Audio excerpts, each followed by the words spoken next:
Aye. You shall proceed. Okay, this is a hearing, and as such, I have a disclosure statement. This is for an ordinance amending the City of Gerhart zoning ordinance section 6.0708, preservation and removal of trees. All persons testifying shall be deemed parties to the application and must provide their name and full mailing address if they wish to be notified of the decision, continuances, appeals, or other procedural actions required by the code. The city zoning code specifies applicable criteria to be relied upon in making a decision. Those criteria and findings of fact are in the city staff report. Public testimony should be limited to those criteria and findings of fact or to other city or state land use standards that the person testifying believes apply to the proposed land use action. Failure to raise an issue in person or in writing with sufficient detail to afford the hearing body and parties to the hearing an opportunity to respond to that issue precludes appeal to the city council or the land use board of appeals, or to seek damages in circuit court due to a condition of approval. Before the conclusion of the initial evidentiary hearing, any participant may ask the city council for an opportunity to present additional relevant evidence or testimony that is within the scope of the hearing. The hearing's body shall grant the request by scheduling a date to finish the hearing, a continuance, to a time and date certain, or by leaving the record open for additional evidence or testimony. Do any counselors need to declare a conflict of interest or an ex parte contact or personal bias at this time? No. Is there anyone in the audience that wishes to challenge a council member's ability to make an impartial decision? Anyone on Zoom? Seeing no hand raised, seeing no one raise their hand in council chambers, we'll move on.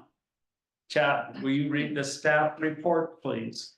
Actually, I believe we have Garrett Phillips here. If you wouldn't mind, he can do the staff report. He's been assisting us with this. That's fine, Garrett. I'm sorry, I didn't see your hand raised, so I just went right by your name. My mistake. Garrett, are you okay with that? Good evening, Mayor and City Council members. Yes, I'm fine with that.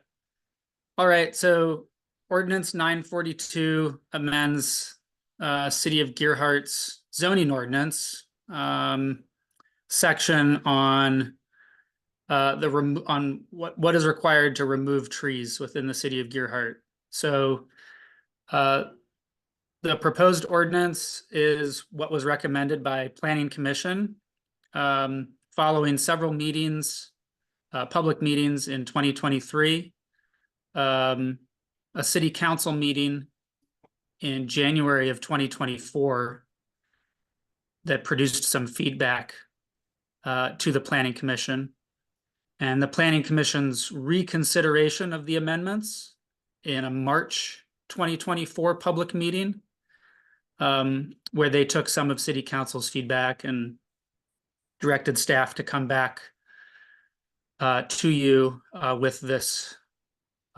recommended ordinance. So Planning Commission's purpose that they settled on through their lengthy process was to make it possible for staff to be more aware of tree removal and tree cutting activity within the City of Gerhart, so that staff could be more responsive to citizen concerns and inquiries when residents call to inquire about whether tree cutting that they observe around the city is in fact permitted or not. And they also wanted to make it easier to use the ordinance by changing some simple language that related to the measurement of trees, so that it would be easier for people to measure their own trees without performing any special math calculations. So that was their purpose when they recommended the ordinance back in fall of 2023 to City Council. When we brought the ordinance to City Council in January of 2024, individual City Council members had a diverse range of feedback and concerns.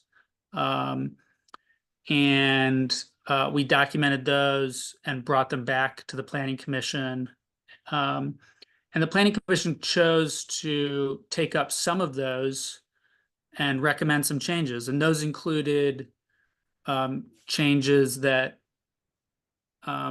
exempt invasive species, 3 invasive tree species from any kind of permit requirement, so that it's easier to cut down those kinds of trees. They also clarified, based on some of your individual feedback, that when a tree has multiple trunks, only the largest trunk is to be measured when determining whether or not it meets the definition of a tree. And then they also took up another issue that some individual City Council members raised, and that was that they wanted to make sure that the ordinance does not cause delay or inhibit individuals' ability to correct hazardous tree situations.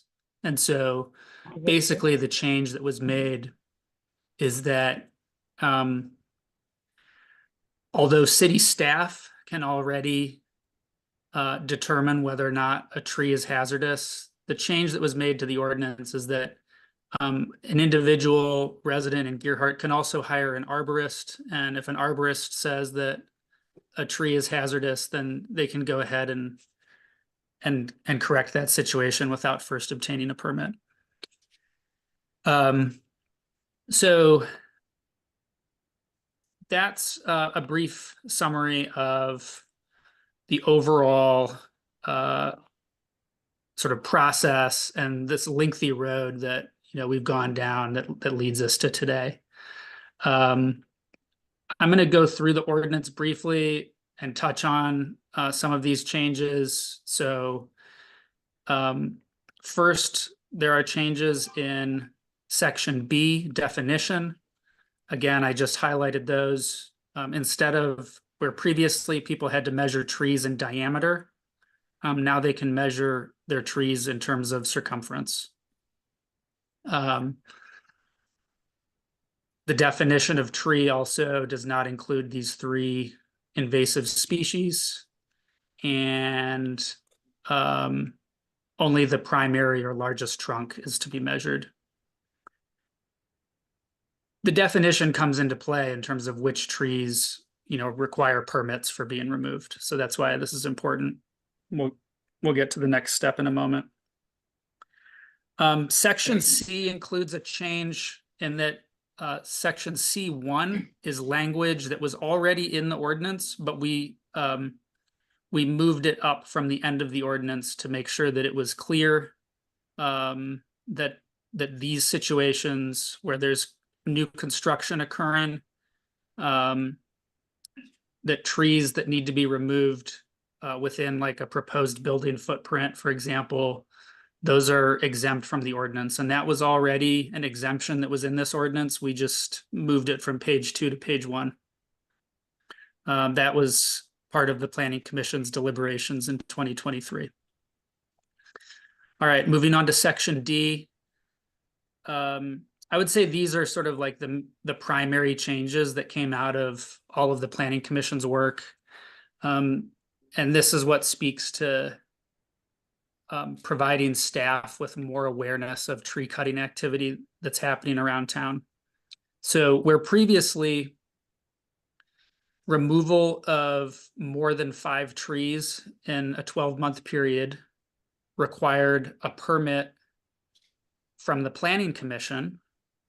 Now, under the proposed ordinance, removal of less than 5 trees also requires a permit, but the permit is issued by staff, and there are no decision criteria for issuing the permit.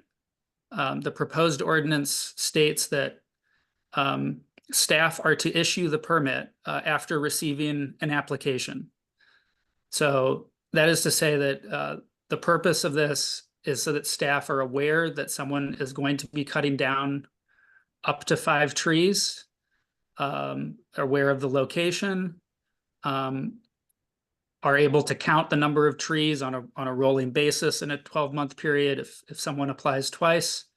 But the permit is to be issued. There are not criteria, there's no basis for not issuing a permit for removing less than 5 trees.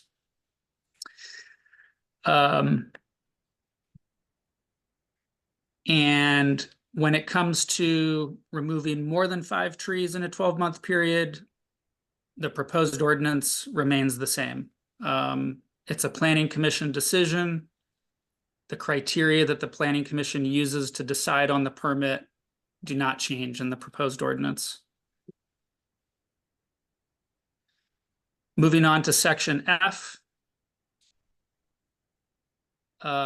This is where individual city council members provided feedback in January 2024 to the effect that not only should staff be able to, in obvious situations, determine that a tree is hazardous and tell a resident that they can go ahead and cut down a tree or do what they need to do to correct the hazard. A resident doesn't even need to call the city first. They can just have an arborist come and make that determination and correct the hazard. And the arborist is supposed to document their determination. And then after the fact, the resident is supposed to communicate that to the city by sharing that written determination and filling out the tree removal permit application form after the tree is removed. But they can just go ahead and correct the hazard without delay. So those are the changes that are proposed based on Planning Commission's work, some individual city council members' feedback in January 2024, and then Planning Commission's reconsideration in March of 2024.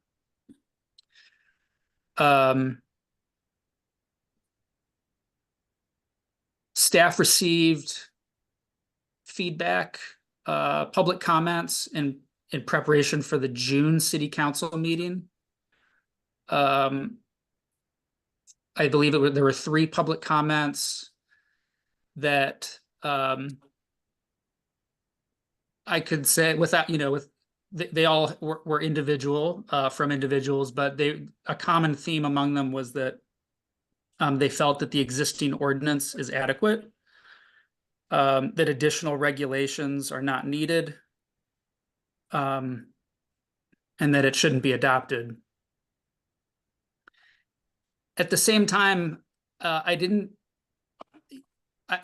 interested in hearing more from the public if there's specific concerns with how the proposed ordinance adds, to a real burden to the public or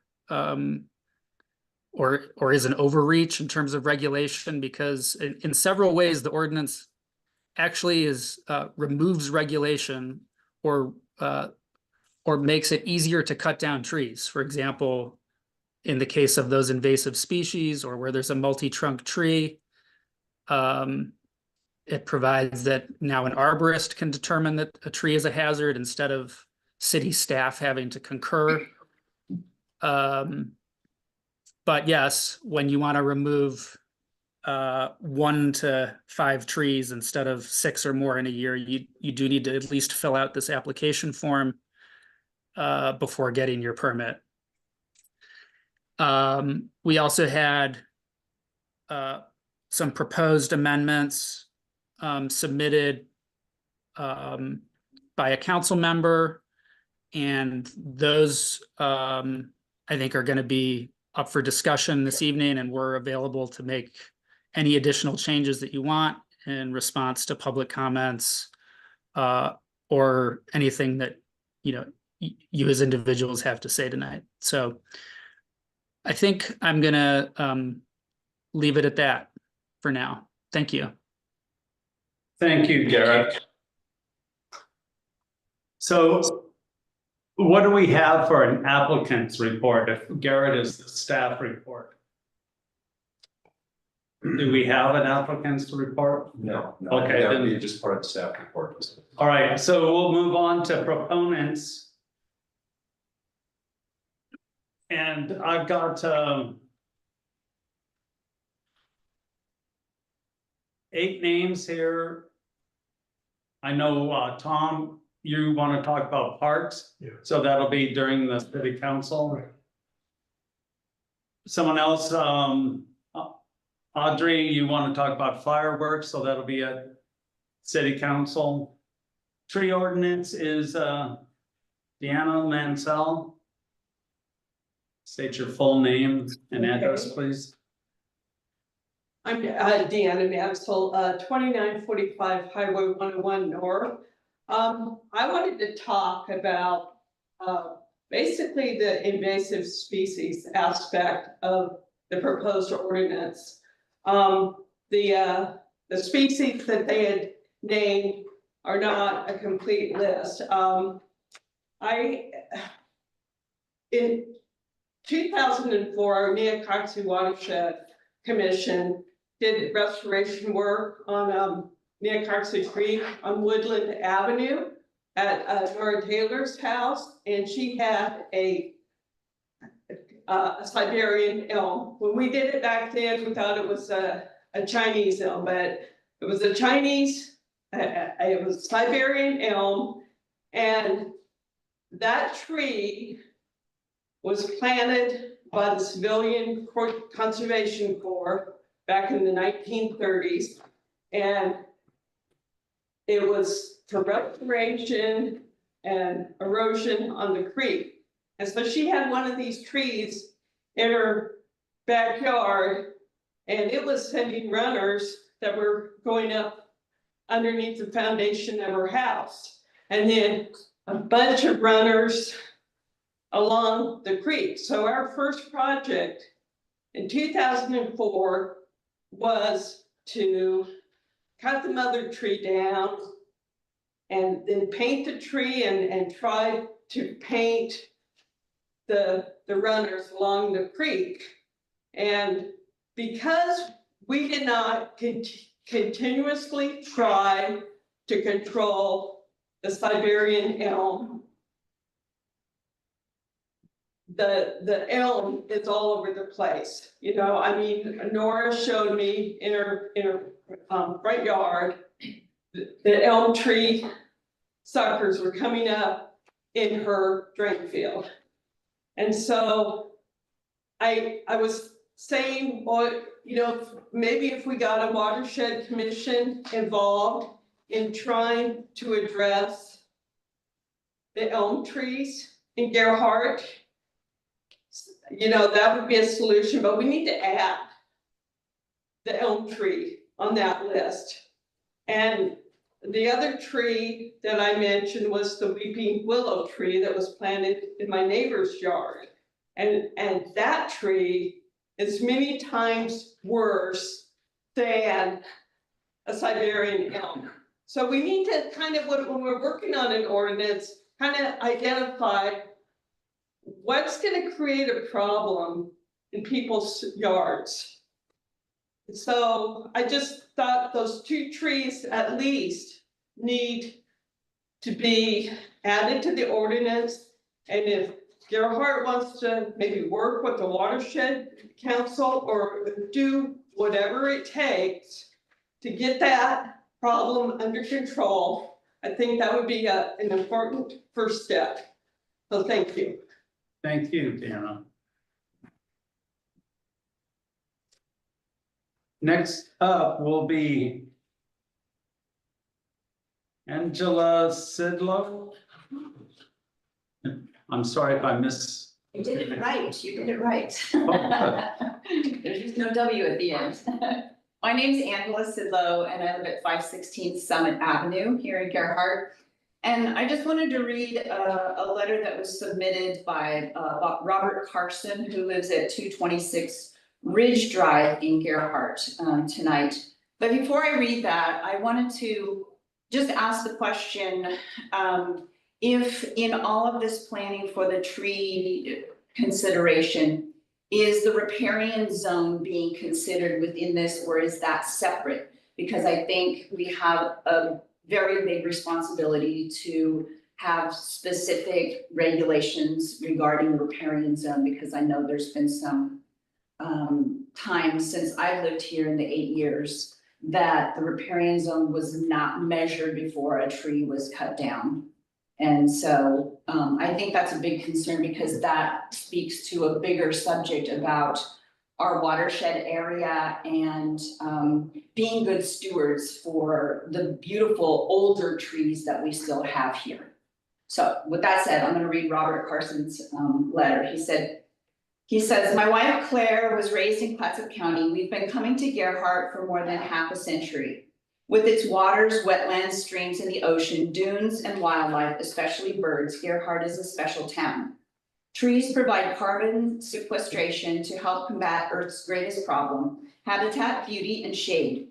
Every tree is valuable, so it should be exceptional circumstances when one needs to be removed. We must have strong possible tree preservation ordinances. No tree should be cut down in wetlands. Of significant importance are the old-growth Sitka spruce along the ridge path. No building permit should be issued on land within reach of the next tsunami. Trees should be part of required landscapes for new development. The residents, homeowners, business owners, and public officials should be making the decisions about Gerhart trees. There should be no input from those with a conflict of interest, specifically businesses or individuals who receive payment for tree removal. Indeed, if Gerhart has not already done so, the city should apply to be an Arbor Day Foundation to be a Tree City USA. The number of tree species in Gerhart is exceptionally large. List available upon request.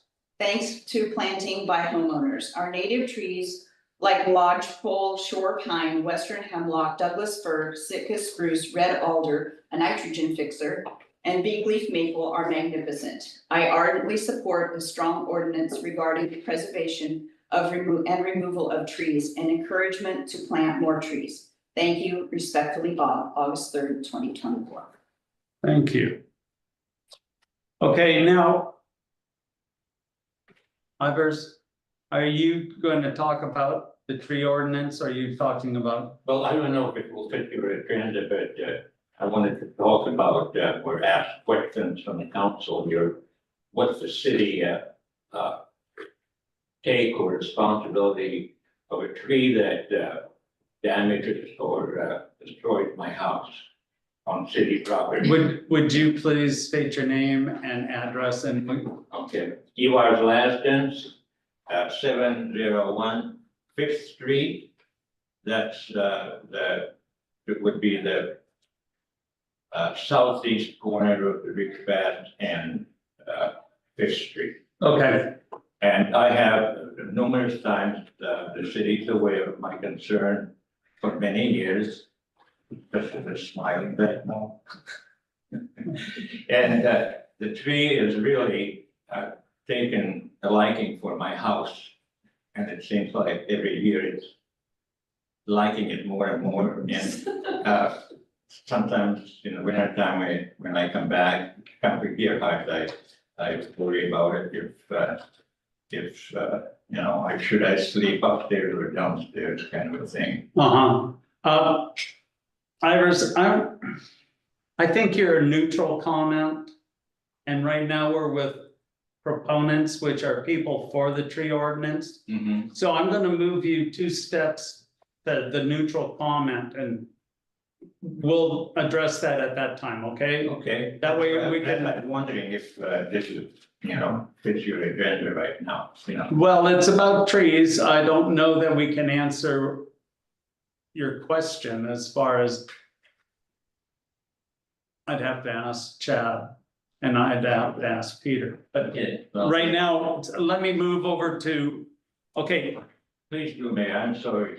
that's quite all right. I want to make sure that we're in sync with, my little script. Okay. I've got Robin on the tree ordinance and are you a proponent or an opponent? Okay, then please state your name and address. My name is Robin Lane and my address is 715 Second Street. I had a bunch of things I was going to say, I said all of them. And I'm not, so I want to say that I am a proponent of taking care of this beautiful place and the trees which make it a beautiful place. And a lot of the trees, as I was walking here, walking down the street and looking just with my eyes open, what do I feel and see? It's the trees. The trees are Gerhardt in many ways. You can't see the ocean from Gerhardt, but you can see everywhere is trees. And they provide beauty, they provide shade, they provide a home for many, they're a whole ecological world that we need to help and making, but I feel like that individuals, that the care of these trees and the continuation of Garrett to be the place that it is cannot be fully left in the hands of people who can make money off of them. It needs to be a community getting together saying, these trees are valuable no matter where they're from.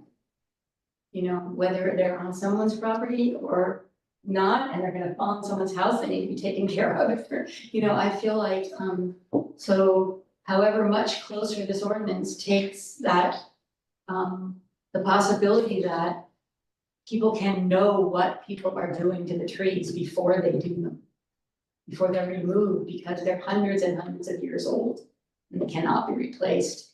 And if you can imagine Gerhardt with no trees, most of us would probably not even be here. And I think that whatever can be done to protect this resource that we live with, but it's not really ours. Okay. That's it?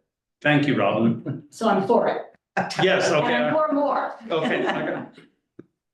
All right, Matthew Johnson, are you a proponent or are you an opponent? Can you move me to the neutral? I'll move you to the neutral. Okay, Bill Cordy, I'm another neutral. you're another neutral, okay? All right, so that's all the proponents. Are there any hands raised on the screen? I don't see any. All right, we're moving over to opponents. Are there any opponents to the ordinance? Anyone on screen wanting to raise their hand and say something? Then we're going to move to neutral comments. Ivers, you're up. Yours. What? Yours. Evar. I'm sorry, I'll keep saying it the wrong way until I get it right. Mayor, for that same reason, people have dropped the I and call me bars, okay? Gosh, that's so much easier. Thank you for that.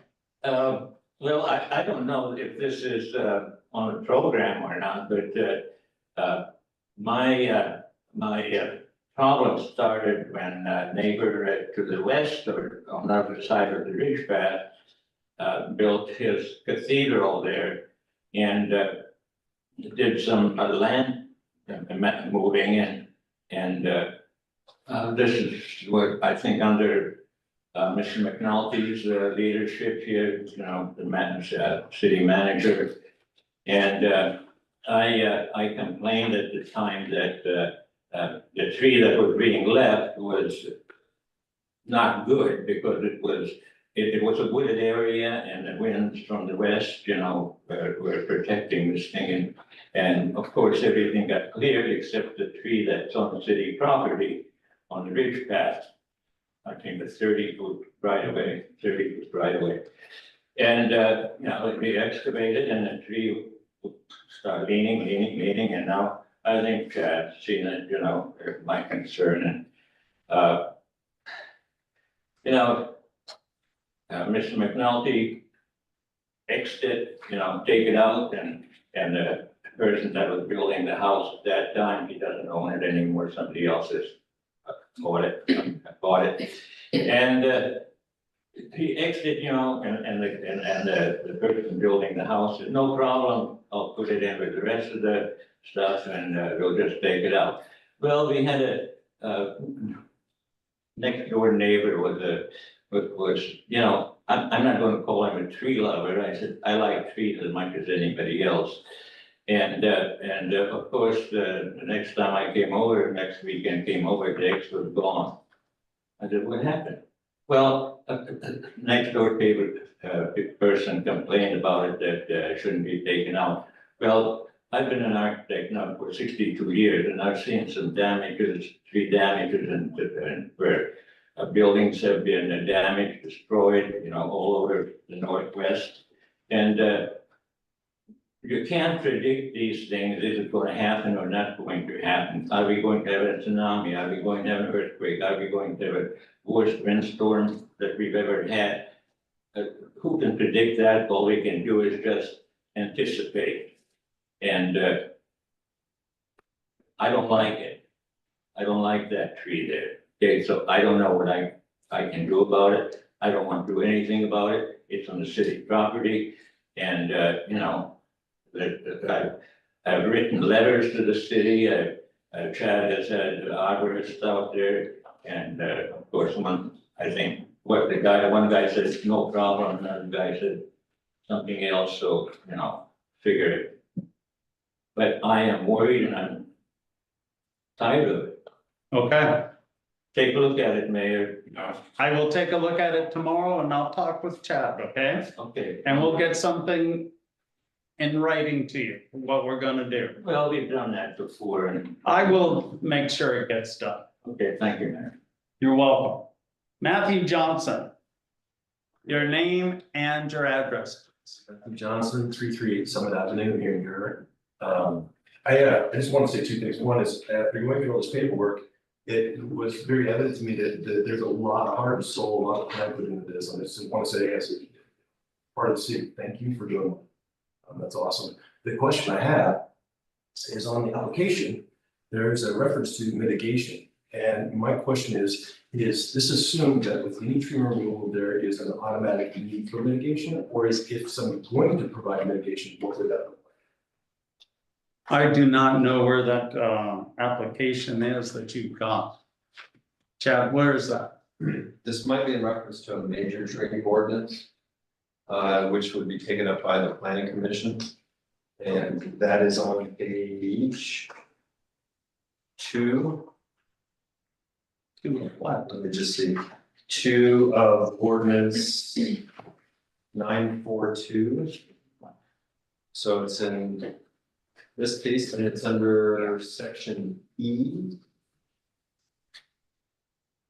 So we have not been given an Check what? example of the application he's talking about. No, I think he's talking about the ordinance itself. No, No, he's talking the he's looking at application, right? application. Yeah, this is what I picked up this week, and I saw that, I think it's a great idea, but I didn't know if it was sort of like mandated.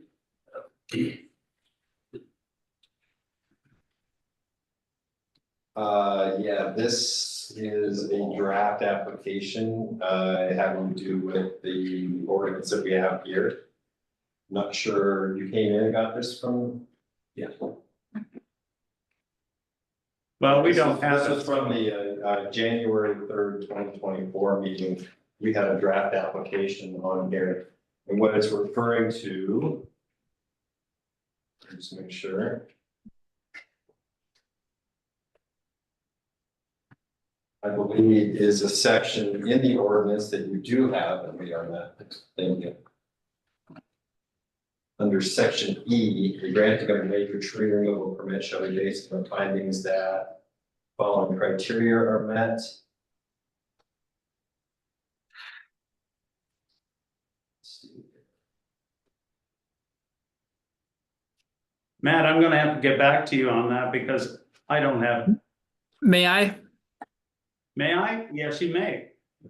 Okay, to cut down or remove more than 5 trees in a year, a major tree removal permit is required. That's how it's been for years, and that criteria, the planning commission make that decision, and one of the things they consider when they're making the decision is mitigation, like are you gonna plant replacement trees for the trees you're removing?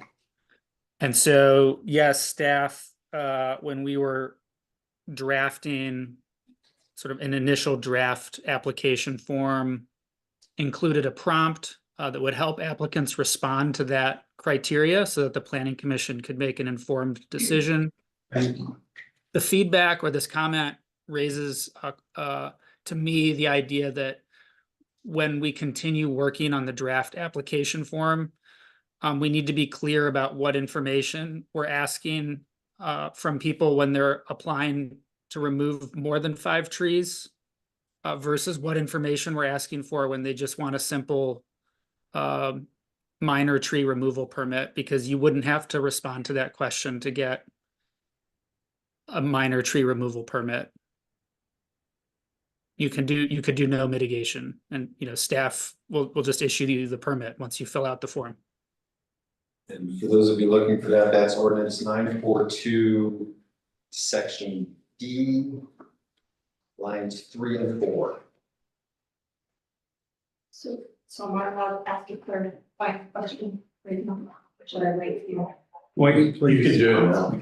Oh, you can? Yeah, because it seems like members of the public might express concerns one way or the other based And on. it's just specifically to his question. I think Okay. it'll help me understand I think his question, what he's asking for. So Garrett? Can you hear me? Yes. Okay, so I'm looking at the January packet that we received from you, and the tree cutting permit application that was attached to that, was that a draft of what you were imagining we would put out for both? It would cover both a single tree and more than 5 trees? Yes, and it was meant for just illustration purposes on where we were headed, but we've been waiting for the ordinance to be adopted before we actually finish the application form. Okay, Yes, but it was intended to cover both situations. and you're making a note that should the ordinance be passed, that would need to be clarified. Yes. Okay, thank you. Great.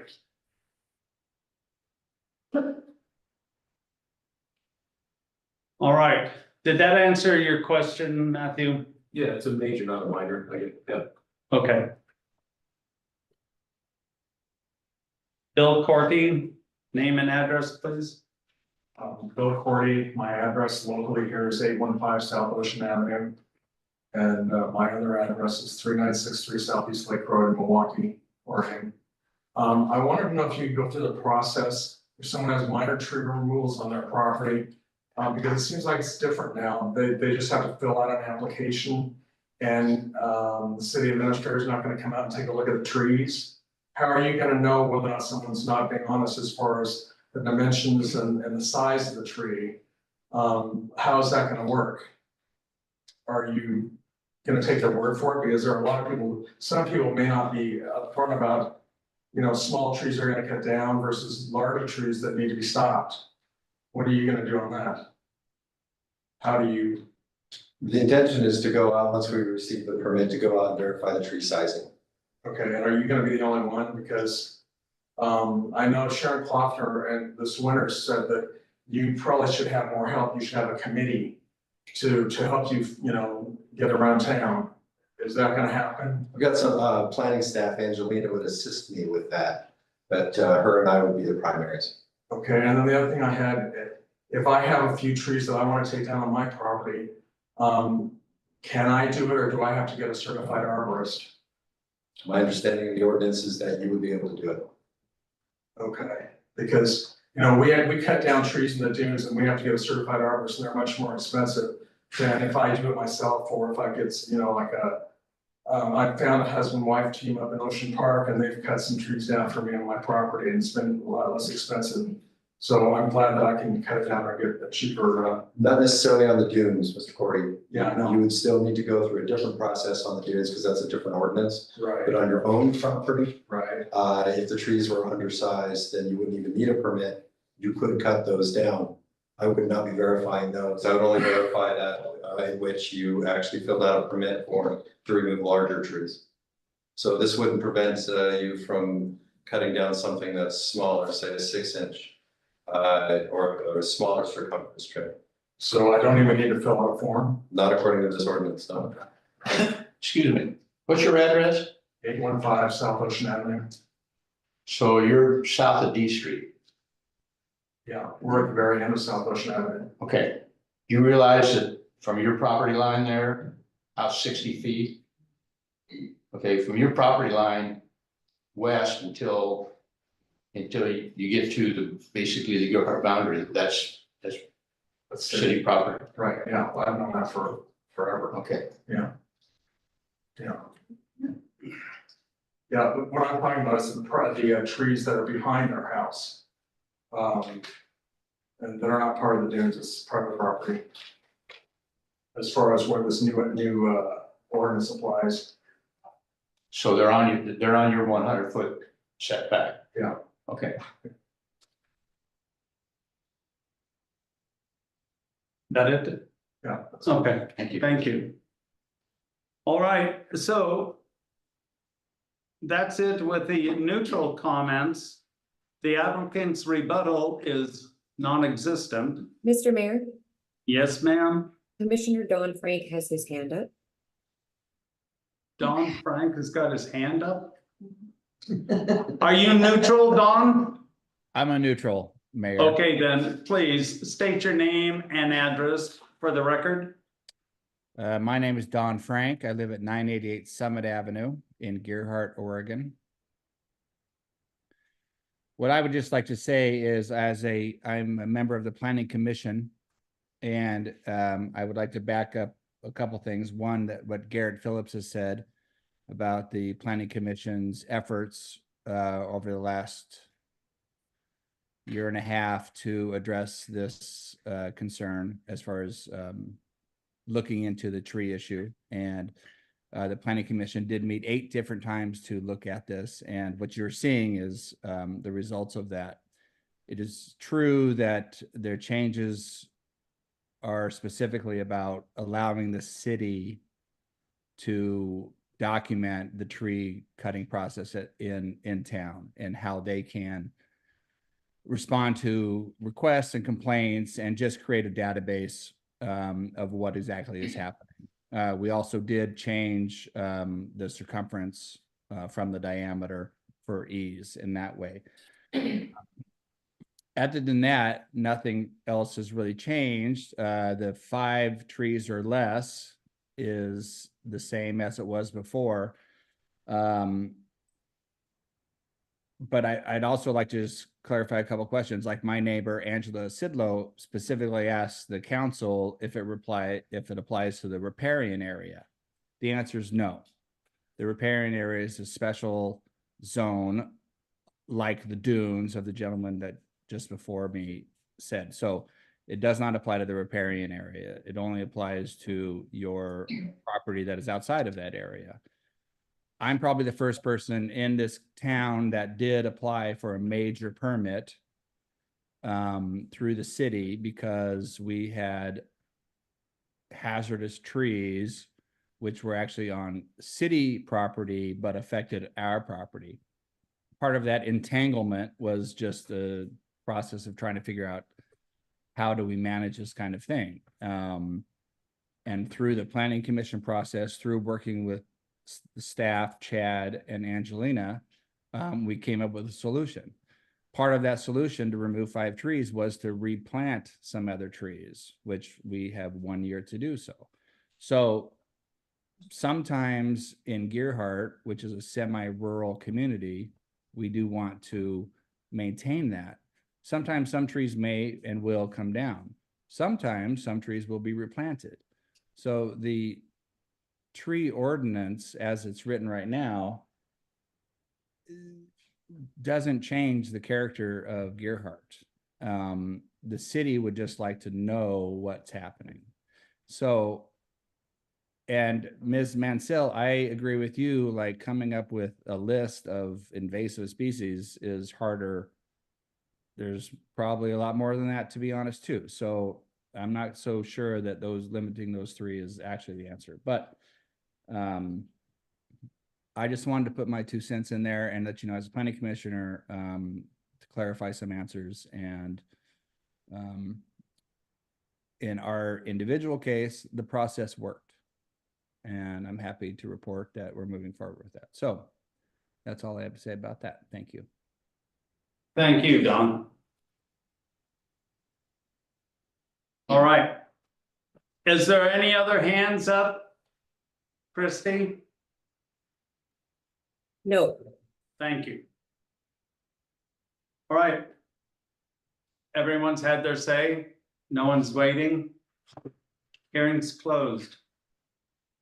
Now we'll go to discussion. Now, in discussion, what are we discussing what has been proposed as an amendment to this? Are we just discussing 942 in its entirety right now, and we wait until the end of the meeting? Is that how we're going to do this? I think so, but I'll let the attorney answer that. Yeah, so what could happen is, we knew that there were some potential amendments that might be made. And so, a red line was prepared.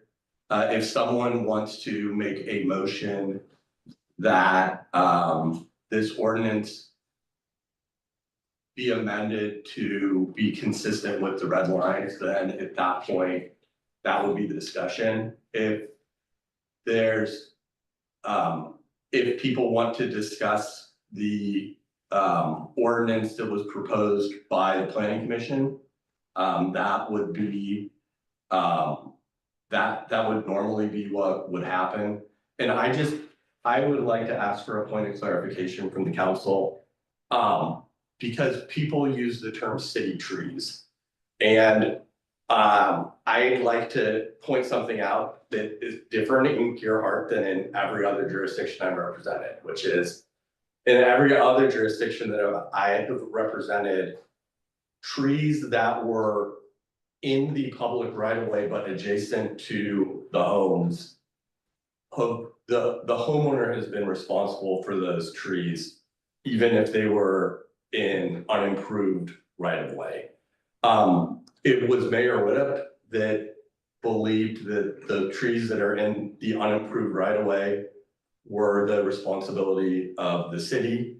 And so we have a system where, as in Commissioner Frank's case, those were in the city's right of way, but they've been planted by the prior owner of his house. And he volunteered to pay for the maintenance of those trees that an arborist had said were dangerous. So in the past, the city has been responsible for that. And that was an item I wanted to flag. I believe that Mayor Cockrum had also done it consistently with what Mayor Whitup had done, her interpretation and instruction to staff. And I don't know if we had any issues under Mayor Brad or not. I can't recall. But when we were having this discussion with the planning commission, that was something that I had flagged. It's not part of the, it's not part of the ordinance, but it came up again this evening. And so it's getting some clarification if it actually is in, whether it makes a difference if it's city right away or city owned property like a park. And also if what system the council would want for, if it is in city right away or city owned property, then how would it be? Would we get an arborist? Would he get an arborist, a concerned citizen, and then getting a little more clarification on that? So that doesn't necessarily need to be part of this ordinance, but it's certainly adjacent to that and would probably be part of a future application that our head planner would put together. So I'm gonna flag it because we want to give you an answer.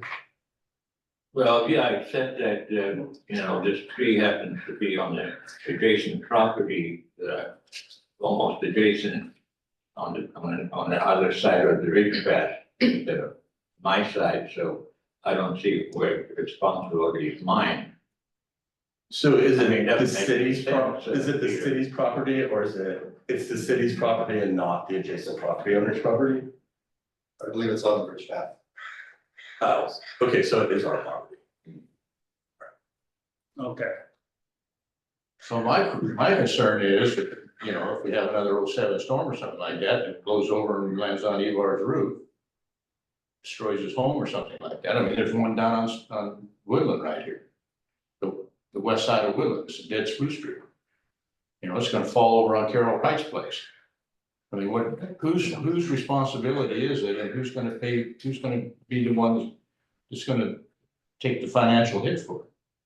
Because, I mean, if it falls on Evar's property, he can sue the city. It also, Preston, I realize if I'm in the right of way of a street or something, I've been taking care of city streets, but not, I'm going to take care of the ridge path, That's sacred, that's almost as much sacred ground as Leslie Miller Park. where you stop, So, I mean, my question to you, Peter, is, I mean, whose responsibility is it if it goes over? So as a general rule, cities have sovereign immunity, but if the city is aware of a dangerous condition and creates a dangerous condition, then so if we're aware, then they probably have grounds to sue us. Whether we're going to win or not is going to be fact specific. If we create the danger ourselves, then we're looking at liability. So it is. Would we have a problem? We might.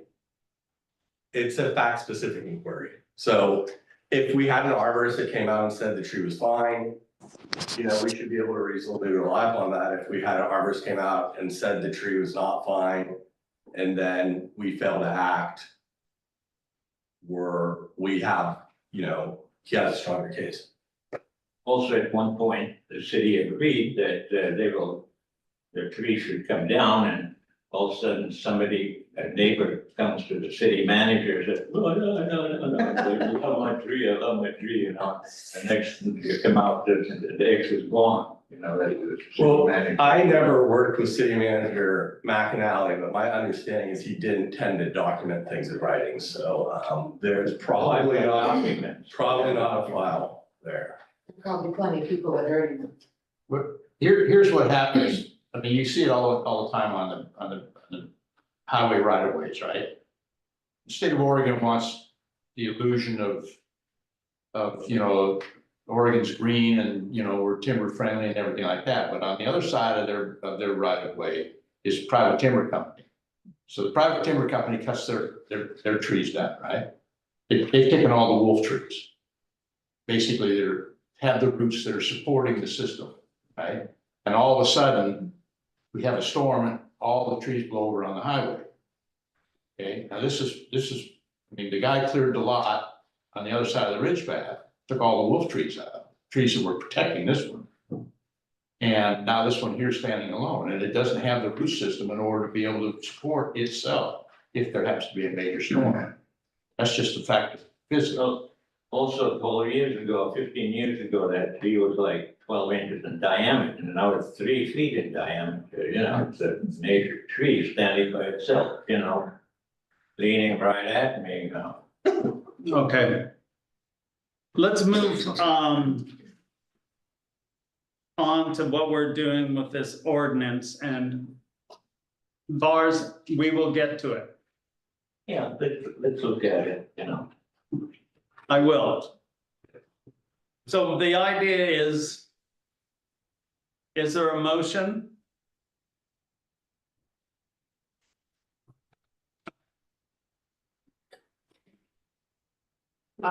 I feel that the document as it came from the planning commission left out some very important items.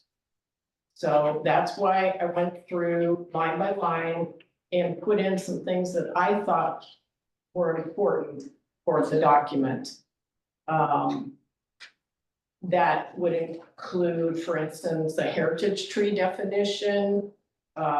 It included trees in the riparian zones and wetlands and their buffers. And then there were smaller changes that I put in there. I said, for instance, that replacement trees must measure a minimum of 3 inches in diameter. That's about 3 inches in diameter. At 4.5 feet tall, because somebody could come along and say, well, I'm gonna replace the trees that I cut down, and they can put a stick in. I mean, it doesn't have to really be a tree per se. So I just made that a little clearer. Those were the biggest changes that I made. So I would move that. And unfortunately, this hasn't even gone to the public for consideration, which I would like it to. And this came to city council members just a few days ago, which was not my intention at all. I wanted it to come to all of us a couple of weeks ahead of time, so at least it could be read through and thought about and considered, and that we could discuss it at this meeting. So that didn't happen for various reasons. And so I would move that we have time to not only let the public see this, but let the counselors give it some more consideration as well. That's my take on it. So you would like to, She would like to reopen the Continuance. record. She would like to reopen the record and continue it to the, sounds like the September meeting. is that your motion? Yeah, that's reasonable. I'll second that. Is there any discussion about moving it to September so we can all take a look at it and the public can see this? No discussion? All those in favor say aye. Aye. Okay. All those against? I think this is nonsense. Oh, it's a yay or nay situation, Preston. Nay, thank you. All right, it's moved to September. Mr. Mayor, may I clarify a couple of things? And I'm sorry, Sharon, First, you want me to go first? well, I just want to clarify with Peter a couple of procedural questions. Are we gonna have another hearing then in September? Yeah. Are we going to put the red line version online and make it available to the public to see as well? Yeah, As it is? right, and just to clarify something. This is the first time I have ever prepared amendments prior to a hearing. The amendments are generally made at the hearing, but because we had specific amendments that were made. That the red lines, Garen and I prepared red lines, and the reason that I held it was because I told Chad this, so it's not Chad's fault, it's mine, because I told him to hold this, not put it in the packet. And because these needed to be, in my mind, adopted at the meeting. To do otherwise, it would seem like the city council was debating the amendments outside of the public hearing. And that was the last perception I wanted people to have. I wanted people to understand that what we had was the planning commission recommendation, which is what we have for all these ordinances. And that we were preparing the amendments for just ease of use so that they could be introduced. I had no idea whether there would be votes for the amendment or not. But if there was, then my legal advice was going to be to continue it to the time certain and to reopen the record. And that's why Chad and staff did what they did it under my instructions. So to the extent someone's blames me. Can I ask a question here? Yeah. So if one of us disagreed with it, so basically what's come to us now is a document that was submitted to us from the planning commission, which again, I agree with Dawn. They spent a lot of time on this. They worked very hard on this, and this clearly is not an easy thing to work on, or not as easy as one might think. So they did a lot of good work on it. Would anybody be able to change this document or their proposal to us before it came to us, before it came in our hands?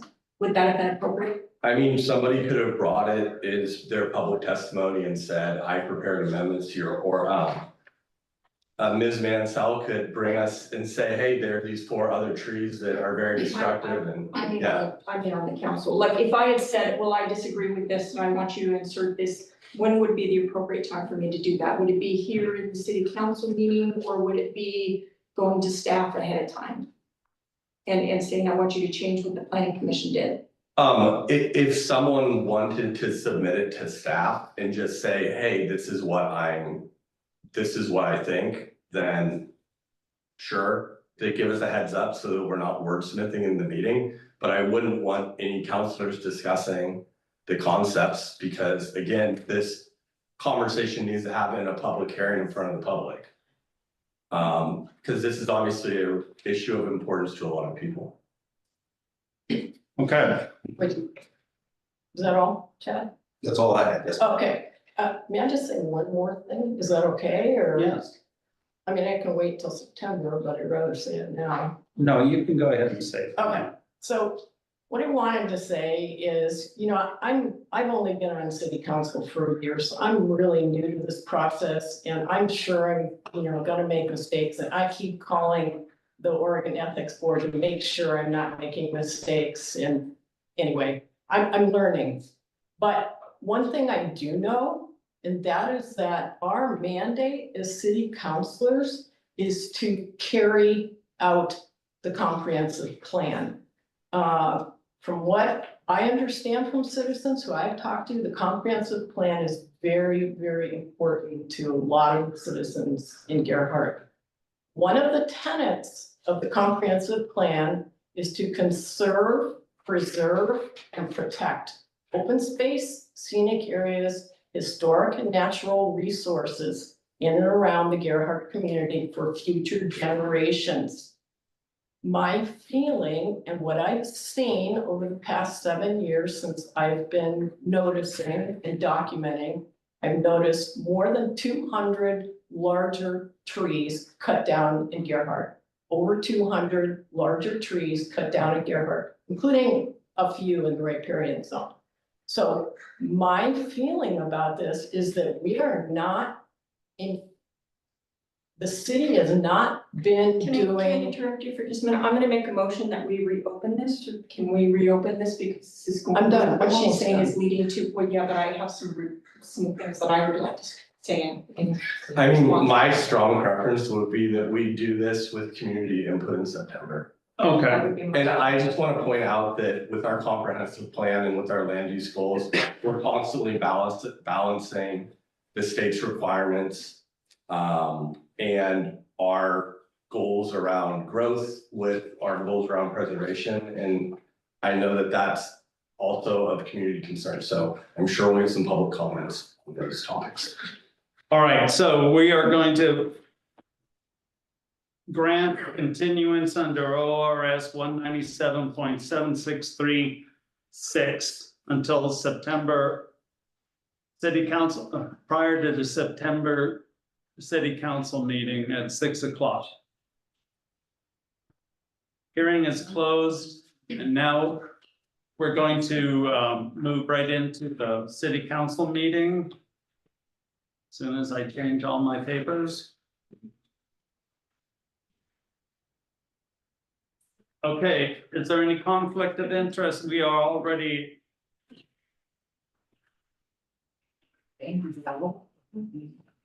Open city council meeting. I'm There you sorry. go. It's all about the apples. Thank you, boss. All right, is there a declaration of any conflict of interest from the council? Okay. Someone give me a motion for the regular meeting minutes, please. July 3rd, 2024. I move that we accept the regular meeting of the city council of Wednesday, July 3rd, 2024. I would like to make a clarification or correction on page 4. So, I'll give you a second, I make a motion that we approve it with a change as I propose on page 4. Okay, we're on page, On page 4, about halfway down the discussion paragraph. It says, Counselor Gould clarified why specific counselors were selected. okay, And I don't recollect that I clarified why specific counselors were selected. If I said that, that certainly was not my intent. Because I feel that all counselors are equally capable of serving on this. So I don't feel like I would like to have that struck. I don't think I clarified why specific counselors were selected. Or we could clarify that, specific, only limited number of counselors are able to work on a committee outside of this because of quorum issues. And if we were to have every meeting be a public meeting, we would need to be able to have a quorum in every single one of those meetings, otherwise we'd have to cancel those. As I recall the discussion, so I don't know how is best to handle that, but I feel like that doesn't, the context of that, I don't know. okay, well, as clarified by Councilor Gould, I have a motion to approve. Can I get a second? What? She said she seconded. I'll second it with that correction, that be stricken. Oh, I'm sorry, Rita. I'm That's so fine. sorry. Right, okay, then, all those in favor say aye. Aye. All right. Someone give me a motion for July 24th executive session, please. I move we accept the minutes from the executive session of City Council Wednesday, July 24th, 2024. I second that. All those in favor say aye. Aye. Okay. Someone give me a motion for the work session, July 30th, 2024. I'll give you a motion to approve the minutes from the work session of the city council on Tuesday, July 30th, 2024, but I also have a correction on page 3. On the second paragraph. He then asked about the interview questions, to which he shared the word they. The word haven't.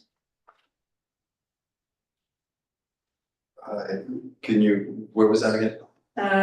On the second paragraph, skip the first line and go to the next paragraph. On which Start page? with Mayor Smith. Go Page 2, down. I'm sorry, from page 3. page 3. Okay, Mayor So Smith. the paragraph that starts with Mayor Smith, go down 1, 2, 3, 4 lines. And between the word shared and haven't, I would insert the word they.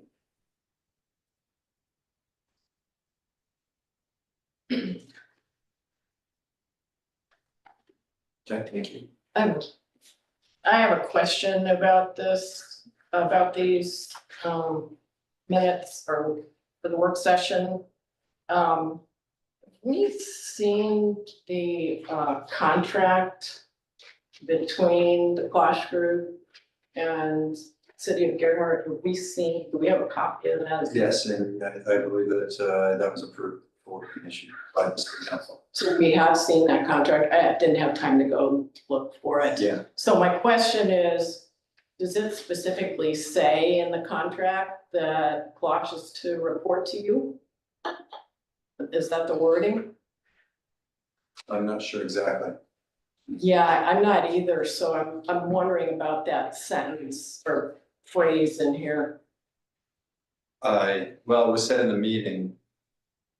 But, yeah, I'm not sure, I could do some research for you, but I believe the single person report here from the Clash group on administrative duties and things like that would be me, but I can't say for sure. I don't recall. Yeah, I mean, I'll try and dig that out, but I was just wondering about the wording of that.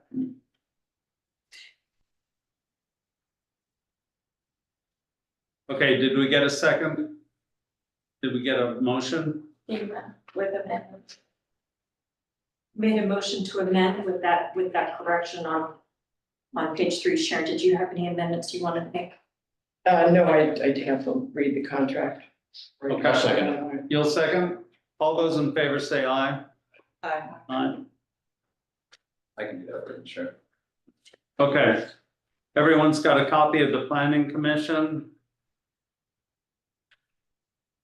Is there any questions for Chad?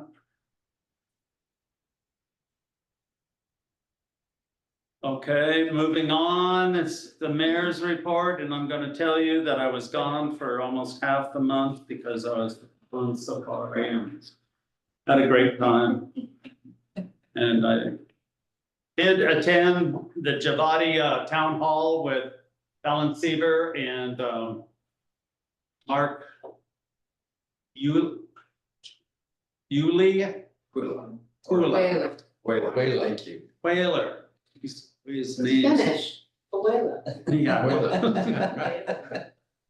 Man. All right, and it was a great time. I actually talked to Javati about our water rights. I met with him back in January of 24 during the city at Salem. And I will be meeting him again this January to talk to him about our water rights. He's on board. He's still got our pamphlet that I made up. It's a cute little thing with all the information that we have on water rights and why we need them. And I also went to the small cities meeting that Gerhard was co-sponsor for because of Dana and her participation in it. And it was a very good meeting. I enjoyed it a lot, and I hope I can not be gone for every other meeting that they have, because that's what I am. I'm gone. And it was a nice library. Yeah, it's a nice library. Very nice. Nice meeting room. Very nice. Thank you. Okay, council reports. I'm gonna go to Preston. The Clash group, we, as far as the police and fire building, we have, or the mayor has appointed an architectural approval committee. And basically, I think Dana and I are in the ways until you guys have all your pieces of the architectural.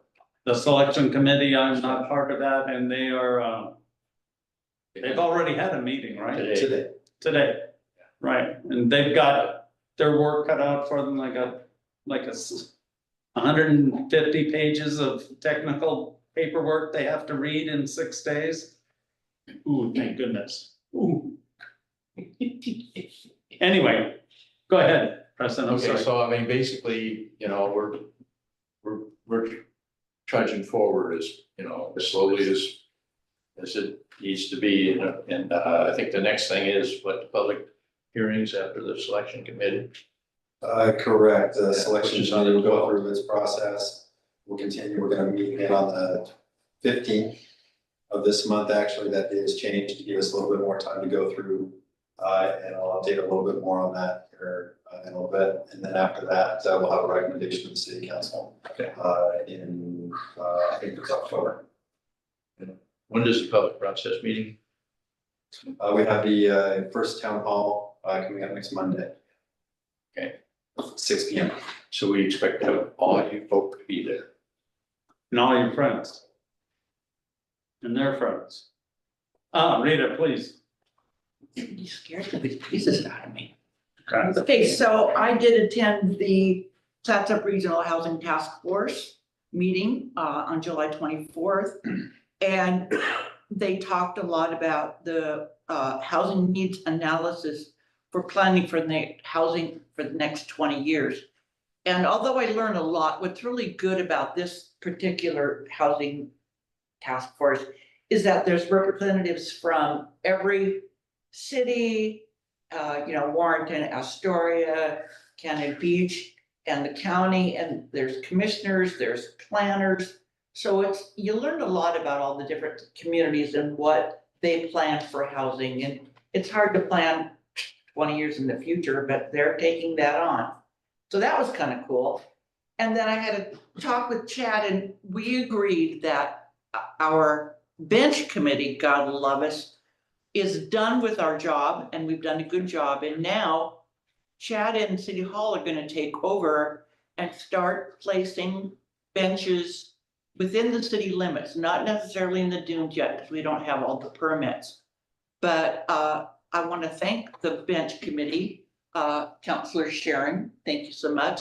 Kathy Zimmerman and I, we did a lot of work, and thank you, Chad, for taking the rest of it over. That's all I have. Okay. Sharon. Okay, for the beach cleanup, on July 5th, I was stationed at Wellington. And by the time I got there, a gentleman and his elderly father were coming up from Little Beach and had picked up 2 garbage bags of trash. Not big bags, like about that size bags, and said that it was clean. And I'm like, wow. They said, yeah, there really wasn't much trash. And then one of them ventures the opinion that the high tide had probably taken a lot of the trash out. Anyway, I attended the Clatsop County update on the repeal of Measure 110. So our police force has a little more power, which I'm looking forward to. And the FEMA stuff that's coming down the pipe with the floodplain rules. And I also went to the League of Oregon Cities, which among other things, addressed the recreational immunity and where that ruling is at, which at this point, it does protect us for our trails and access points, but it sunsets in 2025. So we're gonna need public support and comment on that. And then they talked about the housing infrastructure monies that can be gotten. And they talked about the one-time extension of the urban growth boundaries. That's all I have. Okay, thank you. Dana? So yeah, it was a fairly busy month, met corresponding with a number of citizens to discuss issues surrounding the public safety building, the proposed tree ordinance amendments, and also postal issues are still a major concern for folks. And what I find that in many ways, a lot of all of these issues have some overlap, and so I feel we should be considering all of these things when we're making our decisions, and we should be playing chess and not checkers when we're making our decisions. I want to thank everyone who's reached out to share constructive suggestions. We're also receiving a lot of criticism, and that's okay. But constructive suggestions are fully welcome, because creativity is going to be, in my opinion, our path going forward, because we do have some challenges ahead of us. I attended the CIS training about the recent Supreme Court decision into the Grants Pass case about unhoused camping. And although if you've been watching the news and you know that the Supreme Court made a decision on this, you may think that things have changed, but they have not really changed that much in the state of California. because the decisions were codified a couple of years ago, and so now we are still following the same rules with few changes. I also participated in the July 4th festivities. I want to thank you to the fire department, to everybody who participated in making the parade great, the police department for keeping us safe, for the people that organized the July 5th dance. That was a lot of fun, and it was the first time that I've been out there. I'm usually out there for the cleanup, but that's the first time I was there for the setup. And I think that was probably even more fun for me than the actual dance. So I want to thank you to the people that put that together for us. It was great. Again, shout out to our emergency responders who worked with other emergency responders throughout the county to come up with an if-then plan. If this happens, then we'll do that. I think they kept us safe, and I think that they got on a lot of things that could have spiraled out of control very quickly. We learned some things, and I think that you also had a meeting that you're going to talk about where you decided some corrective action for the future and some pathways forward on that. Met with the elected officials of Clatsop County at the elected officials meeting, and yes, as Sharon talked about, they talked about the changes to 110, but also talked about the FEMA buyout. That was also a major conversation in the Small Cities League of Oregon City meeting in Seaside. The FEMA buyout is a major concern. And we should all be watching that and considering that also in everything that we're considering, whether it be the tree ordinance or whatever, because this might have implications for our city. As I've talked to Chad already and Garrett, they're already working on diving into this, and I imagine Peter probably has a little bit of insight into it too. So there's a lot to learn there. Attended both walkthroughs of the existing police and fire stations that were open to the public this last month, and they were open to other counselors. Approximately 6 citizens attended the second walkthrough, and that is what we had. That's what I have. Thank you, Dana. All right. Chief Gregory. Good evening. The 4th of July went relatively well, I believe. We had all 3 officers on. That was very helpful. We still have to deal with the juveniles and the MIP situation, but we attacked it pretty early and a lot of running from us, but we were able to grab 1 or 2 here and there and issue citations. So that was good. We ended up leaving probably around 3 a.m. I think I worked a 17-hour day that day, so we were tired by the end of it, but it went well. As far as stats go, we had of note this month, we had 1 assault case, 1 sex crime case that was solved very quickly, which was good. 94 traffic stops were made, 24 citations written. We have 3 active cases at this time that from this month that are pending. We made 10 total custody arrests throughout the month. As of right now, as of July 31st, we had 312 case files.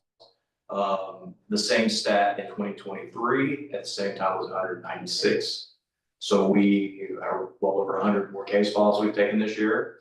If you add in line entries, which are involvement with the police, so we don't actually take a case file, but we are involved in something, whether it be field interviews to traffic stops, we're at 322 this year, and that gives us 634 action items as of this year so far.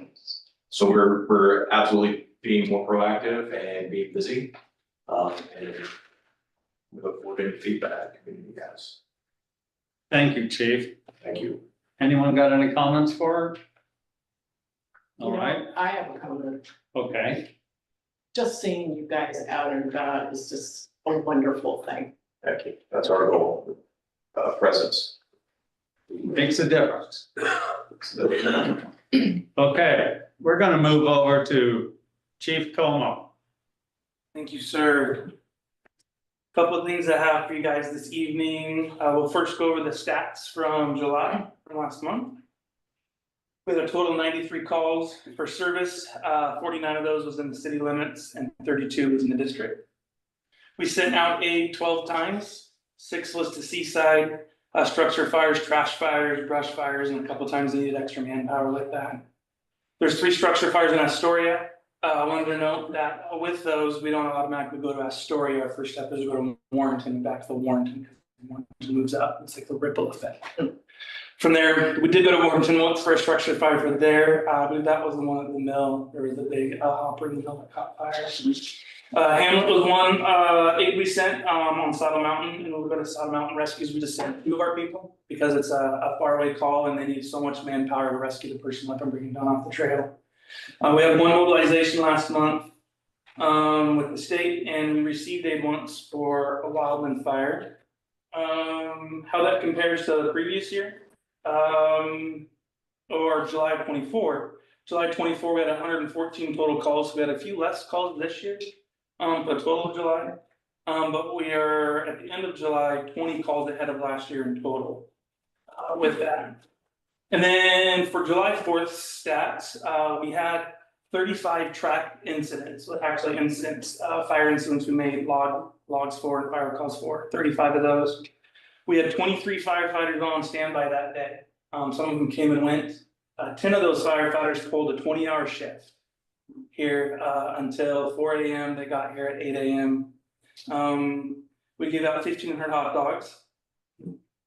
With that, some miscellaneous info, we had, it was at least 15 additional incidents. They're kind of action items, as Chief Gregory said. We didn't fully make calls for them, such as one of them was a lost person. The person came, said my daughter brought friends with her, we can't find her. Through conversation, they showed us a picture, we were able to resolve the situation right there, so we didn't make a call for it because we handled it within a couple of minutes. We put out well over 50 campfires on the beach, and that's after the high tide came up and out. And that's only the fires that was near the dunes and the dune grass. We don't put out every single fire, just the hazard ones. If we don't put them out, we usually end up getting called back anyways to them, and then they have a hazard, they could blow the embers into the dune grass and stuff. Nice. So unless anybody has any questions, that's what I have for you. Yes, ma'am. I had a question from a citizen, and I didn't know how to answer it. When you go, when you're aid for a fire situation, do you guys automatically suit up for that? If we're going to just stand by that station, so there's a couple different kinds of aid. If we're going into the scene, the incident, yes, we'll suit up for that. If we're going like the 3 times that we went for, it's called We Aid Astoria because it's their call. But we only went to Warrenton. We bring our gear with us because we're responding to calls for Warrenton as Warrenton Fire Department. So we have it with us, but depending on how we go is it. So thank you. Great. Anyone else? Thank you, Chief. Thank you, sir. Master of money. Okay, so the new fiscal year and budget has rolled into place, and overall, our beginning fund balances are higher than we budgeted and that were anticipated, which is always a really nice thing and provides just a little bit of a financial safety net for us. Short-term transient room tax continues to be strong, and just as kind of a comparison, because it is a really important revenue source, it's down about $5,000, which doesn't necessarily mean significant, because sometimes just the way people pay and just the way things work out, it might just be a technicality, but we'll track it and watch it. I'm not alarmed. The city also received a funding check to support the fire department staffing grant, so that's in there in our revenues in July. I also made 3 transfers that were approved in the budgeting process. These transfers were done immediately. Normally we wait and we have some financial targets, so we don't do transfers because they usually go to reserve funds. But these particular transfers needed to be done immediately because they were for grant funds that we had received in previous years, and they had rolled over, and we are going to complete the projects in different funds that we had put them in. So there was a transfer for $18,600 from the general fund non-departmental to Fund 41 the bench program. That was for a grant that we had received and we had put it in the general fund. We had spent a little bit of the money restoring a couple of benches, but there was some money left. And so the bench program now has $18,600 in it. There was both a $230,000 from the general fund non-departmental and a $25,000 from Fund 50, the road district, that we transferred to Fund 71, the water reserve fund. Those funds are from the American Rescue Fund grant. We've actually received those over 2 years and have not spent any of those monies, but we transferred those to the water reserve. We do anticipate we need to allocate those by December, and we have some water infrastructure projects that we hope to have lined out by December. We can spend the money later, but we have to allocate it by December. So those have been transferred to make sure we have those in the right funds. In expenditures, the annual SAFE workers' comp payment was made. These expenditures are distributed throughout all salary accounts, so under the personnel services, and it's for the entire year. The premium cost did come in lower than we projected. SAFE is a relatively new company to us, so our experience modifier, which is how many accidents and how much is spent out, is still undetermined for us, so it's harder to gauge. We only have a little bit of historical reference for them, but it didn't cost us this much, and we also get a prepaid discount for paying early. The fire department had their annual payment in purchase services, $10,1372, for communications services that they get through FirstNet.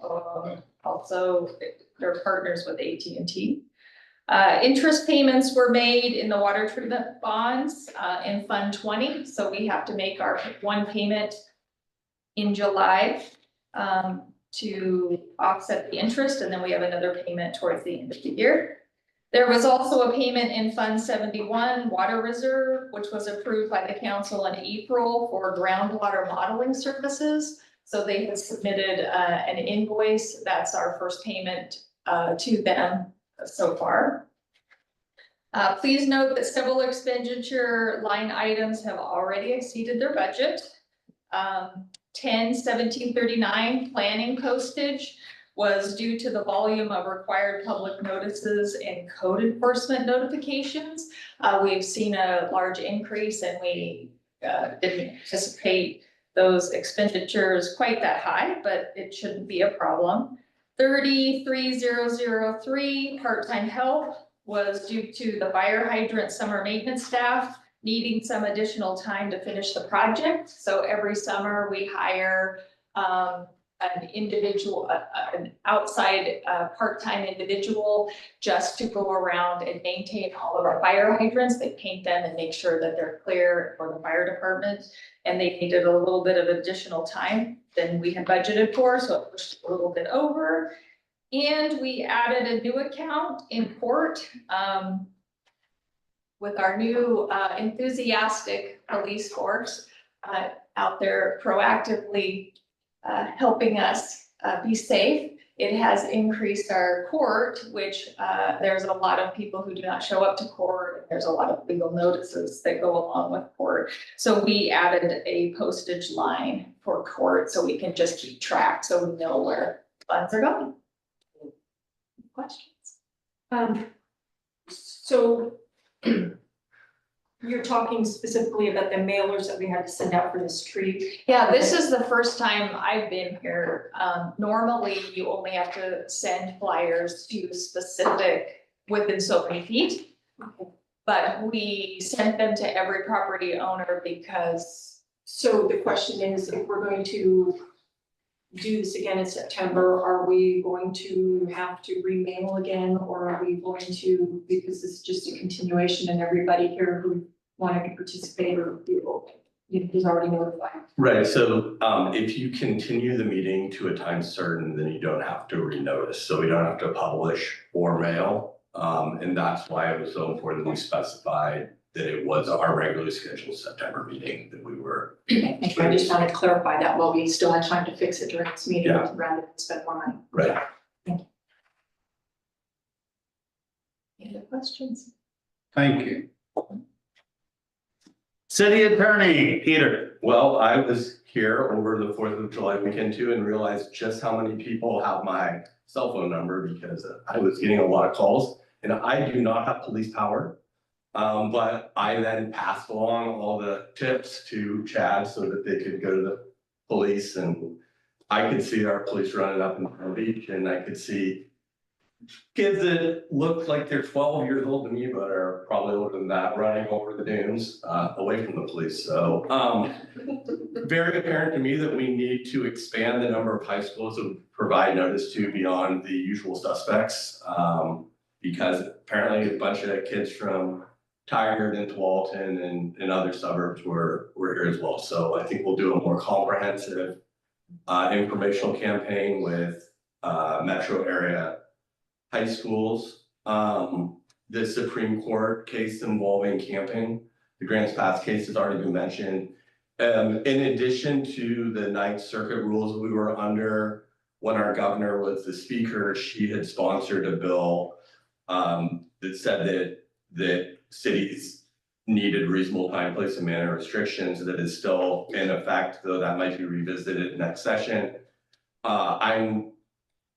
Our current ordinance, I think, seems to be working pretty well.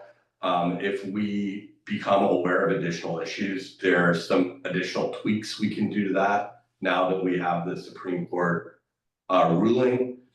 In addition to that case that came down pretty recently, there's another case that I want to mention called Sheets v. County of El Dorado, California. It is a case that involves exactions, specifically a transportation system development fee, which was $26,000 for a double wide in the county of El Dorado, and that was struck down. And really, the takeaway, it's a fairly long opinion and it gets pretty complex, but the takeaway for me is that my recommendation is that we look at our fees and we also look at system development charges. With our comp plans, I want to make sure that those fees are really aligned with the services that we're providing. I think they are. If anything, I think ours are low, or we're not taking opportunities. But we need a contemporaneous look at that in order to fully protect ourselves under this kind of a change of law. It's consistent with the cases that we always talk about, Nolan, which is having a nexus between what you're doing and what you're asking for, and then Dolan, which is the roughly proportionate test. So this makes it very clear that the roughly proportionate test isn't just tied to a specific unique exaction for a property. It's tied to a category of exactions, like a single family house will pay X. So we need to really take a look at our fees. That would be my strong recommendation to the council. In addition to that, there is the other fire departments are in the county and elsewhere around the state have adopted cost-based fees and rates for when they're responding outside of the city. So like if they're rescuing hikers on Saddle Mountain, which is time intensive and pulls people out of gear art, or they're responding to a car accident on the highway, that we would be able to get fees from reasonable fees for what I would term extraterritorial activities. So we already get paid by the state of Oregon for conflagration, but this would allow us to get fees for other things as well. So that is unless there's opposition from the council, that's something that I would like to kind of work up and bring to a future meeting that the fire department made that request. So that's kind of the fees. We're probably going to be looking at a lot of them in the next year, just to stay out of trouble and make sure we're collecting the amounts that insurance companies would pay us, et cetera. So that's all I've got. And and I should say then, first thing in the morning on the 5th, Chad and I drove around Gerhardt, drove on the beach, talked to residents, and are kind of troubleshooting through, maybe we want temporary parking restrictions on certain streets. Maybe we want somebody making sure that they're not taking their S-Class Mercedes out onto the beach, you know, because then it's gonna get dragged out, not under its own power. And so just making sure that the vehicles that are going out there have the ability to not get in trouble. And then there were a lot of, I think, parking. I know the parking issues because I was walking around town, but on the 4th, but definitely some very impacted neighborhoods. So residents and their guests weren't able to, maybe they were having to park blocks away. So possibly a temporary parking permit for certain neighborhoods, possibly some prohibitions on street parking. Those are all conversations we'll have in public meetings with full participation in the public. But yeah, I think there's some reasonable regulations that we can impose to help and make it easier for chief and his officers to do their jobs, and also kind of livability things. And the parade was great, I thought. Thanks again. Thank you, Peter. Chad, you're up. Thank you, Mayor and Council. So we'll go over the day-to-day meetings that we've had. We have my sheet in front of you. Code enforcement, we've been quite busy with. One of note is that we've sent notice to most of the commercial businesses in Gerhardt and on the highway that we are going to be going through and reviewing the sign ordinance with them. We have a lot of little signs that are coming out. And so that may have been something that, or it will be something that maybe some of these business owners contact you and wonder what's going on. We have just kind of given them the ordinance and then let them know that we'll be reviewing some of these sites to make sure that they're in compliance. So we'll be working on that next week, starting next week. It'll be a process that'll take us a few months for sure. As far as the city goes, things are running really smoothly, not to jinx us, but we are fully staffed. We have a fantastic staff. Things are moving along quite smoothly. They're doing a large amount of work. Summertime has been very busy with a lot of the part-timers, some-timers, full-timers, all, you know, some of the meeting things here within the city, and they've been handling that beautifully. I will again reiterate that court was quite busy on Monday. We did have a lot of those tickets, so there are some other added expenses that come along with enforcement, and so we're getting our heads wrapped around that. But I was very pleased to see that work, and the police department, the judge, and our municipal court clerk did a fantastic job. Chief Josh Como came back from his 14-day deployment fighting fires in Oregon, primarily on the eastern side of Oregon. This was a confidation act, so it's basically the governor of Oregon is stating that they need help, and anybody who can send help, please do so. So our county as a whole sent out a strike team with 5 different vehicles, and our chief was the task force unit leader on that. And they had they did a lot of work. They were safe, no damage, no injury. And also of note with that, just to let you know, when our vehicles leave town, as soon as they leave town, that vehicle makes an hourly rate at these confidation acts. So during the 14-day stint that they were out with one of the vehicles and 3 of our firefighters, that vehicle that was out made approximately $30,000 at an hourly rate. That money will go into a reserve account for the upkeep and purchasing of future vehicles and upkeep of the current vehicles, to which some of those monies are going to be spent for new tires, oil change, that sort of thing to keep the maintenance. But that is a note. Also, with the chief or any of our firefighters, if they are paid by the city of Gerhart, leave, all of that salary is paid for by the state of Oregon. So they reimburse us after we make those payments with some complicated paperwork that Chief Josh and Miss Justine take care of. And so it's a net savings, even though we are losing our chief for a couple of weeks, we are not paying them. So that works for the city as well. We're well covered with Division Chief Andy. And then we also received a $35,000 grant to pay some of our volunteers to be here during the day to help respond to calls to make up for that difference in firefighters. So I think we're well covered. Did a fantastic job. Public Works has been working on checking lead connections to the water system. What we are doing is going through homes that were built before a certain date, digging up the water meter a little bit, verifying the connection point to the water meter to your homes.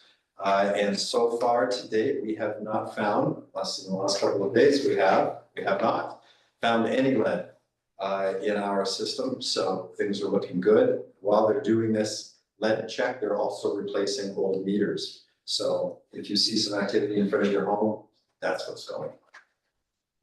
Tennis court resurfacing is going on today. They pressure washed last week. Today they're painting the lines as they were before, no changes, same colors.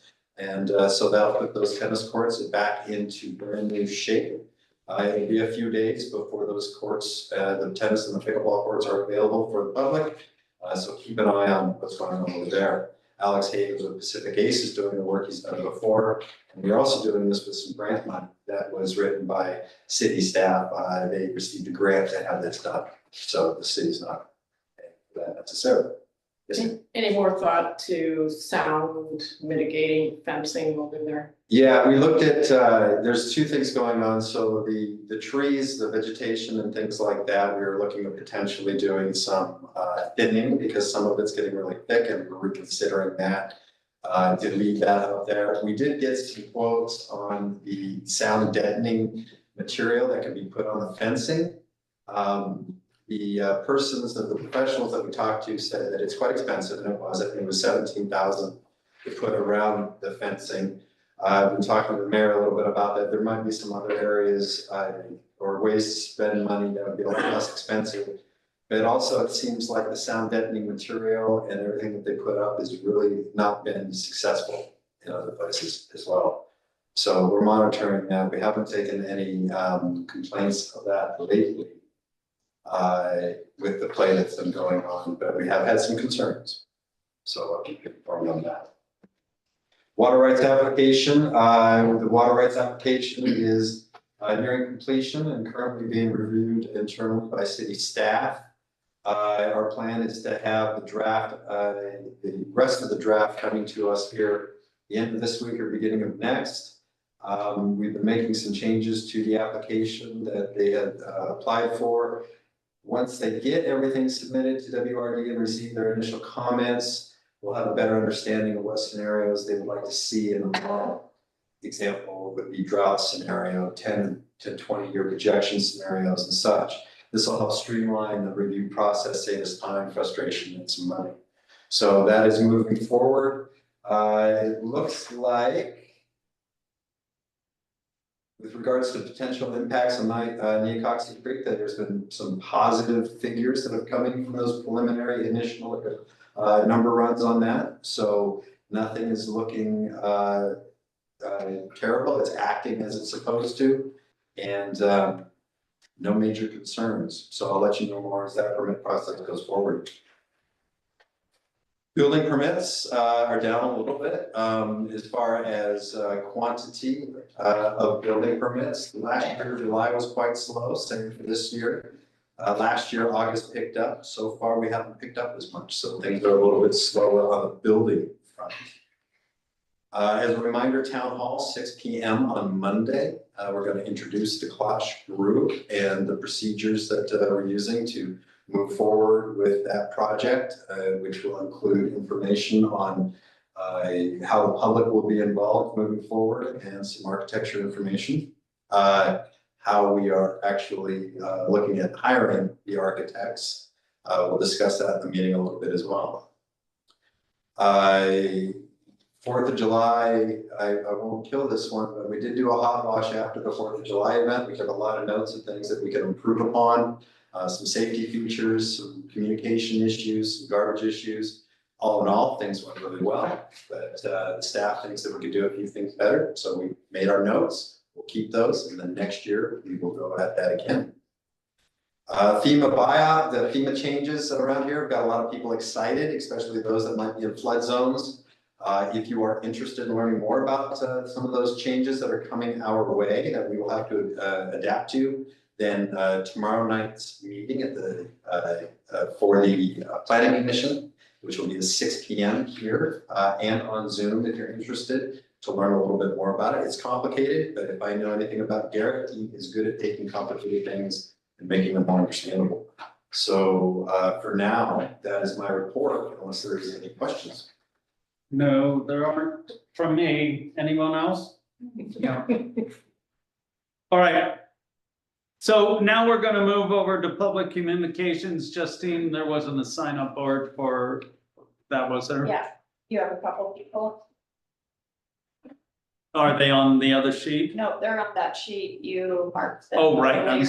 you're right. Tom Teese and Tease, 292 Woodland Avenue, Oregon. Frank talked about parks. I want to say thank you to all of our volunteers. You know, I've been coming to city council planning commission since 2004, 2005. You cannot believe the change. It's good, the change. And same thing with our volunteer fire department and planning commission too.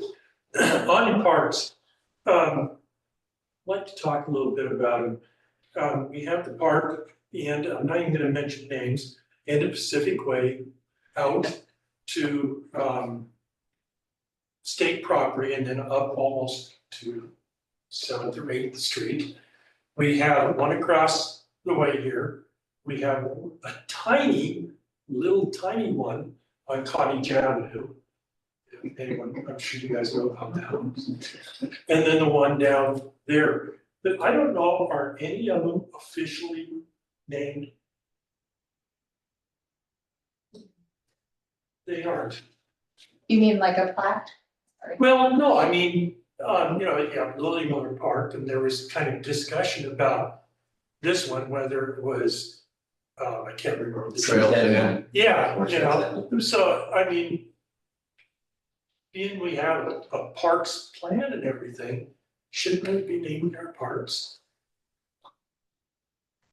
Yeah, give them an official name, maybe a plaque on it if you want, but you know, just so that everyone knows what they are. I mean, I've had people, I don't know how many times I've had people come up to me just the last 3 or 4 days and ask me, where's this park they're gonna have the music at?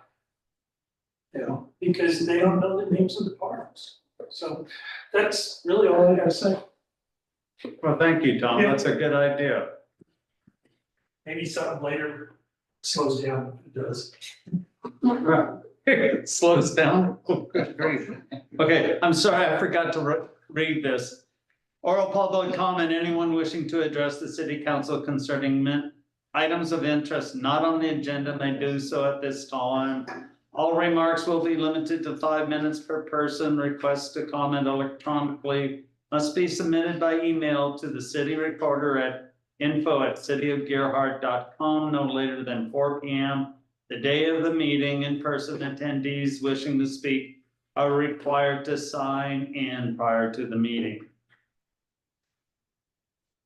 Okay, and having said that, I know, Audrey, you want to talk? Yes. And then what I'm gonna do is, I'm kind of reversing my order. I'm supposed to talk about the written comments first, but please, Audrey, you go ahead. Okay. Audrey Knippa, I live at 282 Woodland Avenue, and I am addressing the city council about considering, or would like to know why fireworks are not banned within the city limits of Gerhart. I know some are, but not all of them. Currently, fireworks are prohibited on beaches at state parks and on state or federal forest lands. Cannon Beach is a fireworks-free haven right now. It's a city ordinance. There is an area dedicated spot along the coast without fireworks of any kind, including sparklers. Other cities in Oregon that have banned the use of fireworks include Lincoln City, Portland, Milwaukee, and Eugene.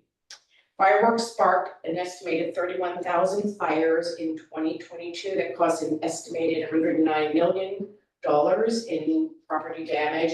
More than 85% of them were wildfires. In addition, fireworks can trigger PTSD symptoms for veterans and others, can contribute to poor air quality, noise pollution, wildlife trauma, and unwanted trash. And so I'm bringing to the city council, I don't know if anybody has ever proposed banning them within the city limits, and that's what I'm bringing here. I don't know how you go about writing an ordinance, or I mean, assuming there has to be public comment, but I'm bringing that. I've spoken to at least 20 residents within my neighborhood who are all very concerned about the noise, I mean, and the pollution of the fireworks that are here. And it seems to me that it's banned in many places along the coast, but they're not banned here. And so people, we're talking about all these high school kids coming here. Why are they coming here? I mean, I don't know, are they shooting off fireworks here, but not in Cannon Beach? Because they're not legal in Cannon Beach. And so, and those are only the cities I found online that have banned them by now. There probably are other cities within the state of Oregon that ban them, so that's what I have to say. Thank you very much. And yes, I believe someone started doing something about banning them I thought they were banned. I thought they were banned as well. I thought they were in all the banned. city. In the Yes. city. In the city. No, legal fireworks are legal, illegal fireworks illegal, no ones you get from Washington, but there's been no ban. There had been a discussion 8-10 years ago about it. Yeah. It didn't, yeah, it didn't. There go was, there was a discussion about this maybe a year or two ago. I remember because the fire chief and the police at that time had made a recommendation that we allow at least sparklers, and the city council said, no fireworks at all. I just remember that. Okay, well, I don't recall that. I know we did talk about it at the very beginning with Whitapon as mayor. And No, this is when Paulina was mayor. I will talk to Paulina tomorrow. Yeah, or check, I mean, it's gotta be in our records, because I remember don't hate me, everybody, but I said, let's allow sparklers at least for the little kids, and I was told, no fireworks at all. Okay, well. Don't hate me, because I wanted sparklers. Seems to me I saw signs, no fireworks. Yeah, Yeah, the signs that we had some people that called and said, did you ban fireworks in town? Because they were reading the signs as they were driving by. No, it wasn't banning fireworks. It was making sure that people knew that legal fireworks were legal, that illegal ones were not. But we did not, we may have had the discussion, Council Rita, but we never put together an ordinance or considered that ordinance. So It was too close to the 4th of July for it to go into effect. I believe there was at least one councilor who was adamantly opposed to the, wasn't that it? I wasn't opposed. Right, you were opposed, so because it wasn't unanimous, then we couldn't put an emergency clause on it. So it wasn't going to go into effect by the 4th, is my recollection. So then it just didn't go into effect after the 4th? It died. I think, Okay. I think it was like 2 days before the 4th. I think our council meeting was like on the 1st or the 2nd, and somebody said maybe we should ban fireworks. And it wasn't an agenda item, and then I think you said, well, and I said, well, we would, need to. The only way we go into effect is with an emergency ordinance, and I think at that point, and again, so much has happened since then, but you were like, well, I think kids should be able to have sparklers. Yeah. And I was like, well, there it is, we're not unanimous, so, yeah. Okay. Yeah. Yeah, I do have a question then. If residents wanted to, I mean, how do you go about proposing an ordinance or something like this? You start a referendum. and get people to sign on to it, and then we'll take it to a vote of the people of the city. And they will decide if it's gonna be banned or not. It's the Oregon way, the referendum. And just remember, you know, I mean, we don't control the beach. That's state parks department. Yeah, so it's, as soon as you step over that imaginary line, they can do whatever the state allows them to do. I would also caution everybody, well, I mean, remember the limitation of our law enforcement officers. You can make whatever rules you want, but if you can't enforce them, you have to rely on peer pressure that would, for me, would be another reason why you would want a referendum. You would want a lot of peer pressure. You would want the community as a whole to say this is our value. Because otherwise, if we make that rule and the rest of the community doesn't agree with it, one officer is not gonna be able to cover all of our cities. Some of the best fireworks I've ever seen were in California and cities where they were illegal. And you had a lot of officers on, so it's tough, so just remember that. I would strongly recommend that if the community wants that you take it to a community and the vote becomes a community vote rather than just us. It would be very interesting to know how Cannon Beach enforces them. Do you know, Chief Perry? I know that they had a very odd success with theirs. I know I've got officer friends that are in Lincoln City and they say that they can't really do anything about it, that, you know, you're chasing your tail trying to find firework calls. Granted, Lincoln City is much bigger or larger than Cannon Beach, or obviously us as well, and, but being in Seaside, I can tell you there's no way that you could chase down as an officer there. It's impossible because people light them. I'll give you a scenario very quick. Someone lights them in the street. There usually is 4th of July, so people have a house party. There's more than 2 or 3 people, typically 10 or 15, 20.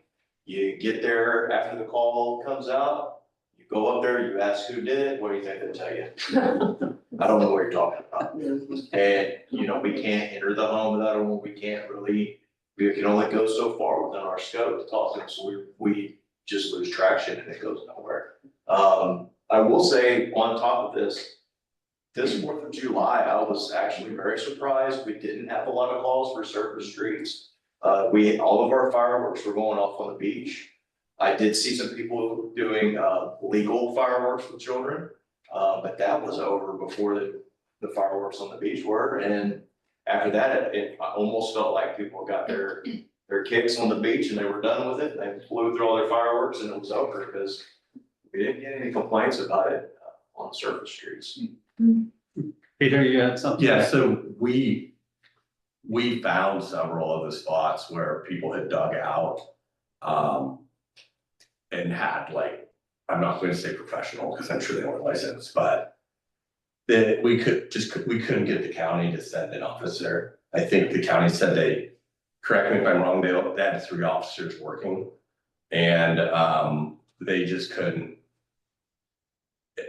You know, once they're outside of the park outside of the city, but once we're north of the city, we can't be deploying our police officers there, and the county just wouldn't send anyone. So, and it's tough to ask for one officer to go up to 50 people that are drinking. Yeah, you gotta remember the types of calls that you get on July 4th as a law enforcement officer, you know, when people get together and they're drinking, they start fighting, so you have domestic violence calls, which are always gonna take priority. You know, your DUIs, which are naturally, that's gonna take priority, that's, you know, in fighting, you know, other calls.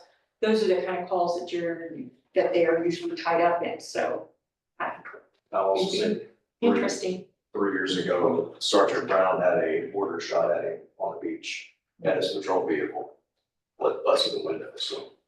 While trying to take fireworks away from. Yeah, while trying to do firework enforcement, people get a little wild on the 4th of July. Okay, thank you. All right, so moving on, I'm going to acknowledge the late written correspondence. One is from Cameron Flowett. I'm not good with anything that has an person's name. Bob Carson. Alex Goodman, and those are all late correspondence, and they have been put in our packet. Mr. Mayor. We didn't receive any email requests that Christie nor Justine had received, but we had two people with their hands up on screen. Just want to make you aware. Okay. Don Frank and then George Van Wilson. Okay. Then in that case, we'll go to George. Chad, Don doesn't have his hand up. That was from earlier. Oh, gotcha. Okay. And then Don Frank was earlier as well? No, I said Don was from earlier. George does have his hand up. And then there's George, he just unmuted. Can you close my video? We can hear you, George. Okay, do you want to turn on the video or not? There we go. There you go. Good evening. Thank you, Mayor Smith, for granting the exception. Can you hear me okay? Yeah, if we can just get your name and address, please.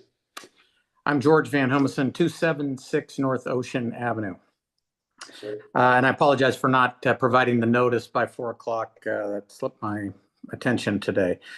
I sent a letter last week to Mayor Smith and the other councilors on the city council. I assume you've all received that, and I hope you've read it. So I'm not going to repeat what was in the letter, but I did want to make a few comments that are on the same general topic, which is basically my opposition to the city continuing to move forward to even explore the possibility of building a new public safety facility at the Leslie Miller Park.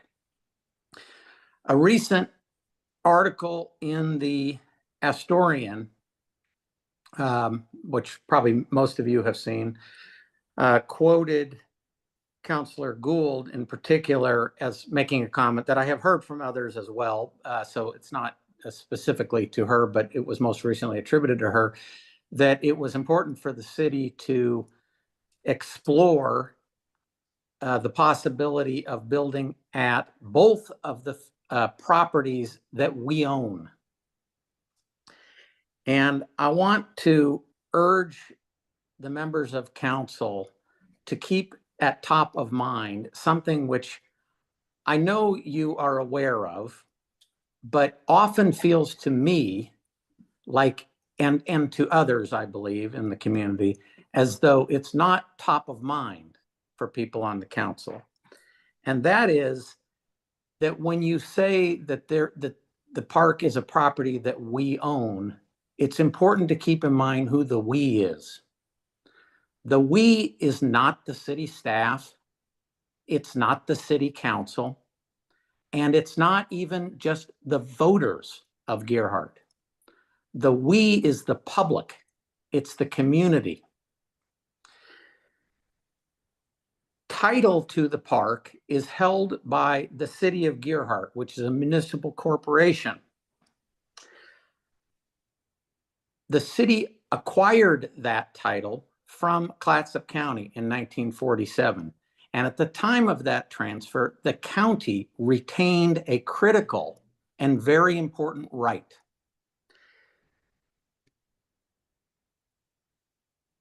The county still owns that right, and the county is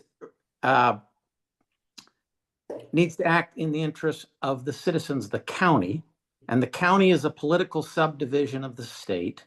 So by extension, the community, my belief, is really the people of the state of Oregon, even though title to a limited degree is currently held by the city of Gerhardt.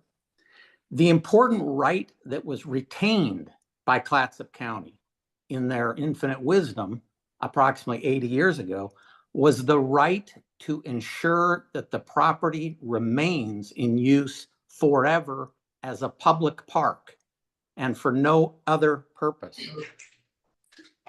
It is not a historical accident that people should think of as just a administrative matter from long ago. It was a decision emphatically stated in the deed that this was the basis for the transfer. And I believe it is every bit as important today, perhaps much more important today when there is less undeveloped land available on the Oregon coast. There may be some people on council and some in the community who believe that if the council were to determine that the best place to build a park or to build a public safety facility is the Leslie Miller Park, that the council could refer that to the voters, and if the voters approved it, that the voters have the power to waive this deed restriction. Anybody who believes that is misinformed.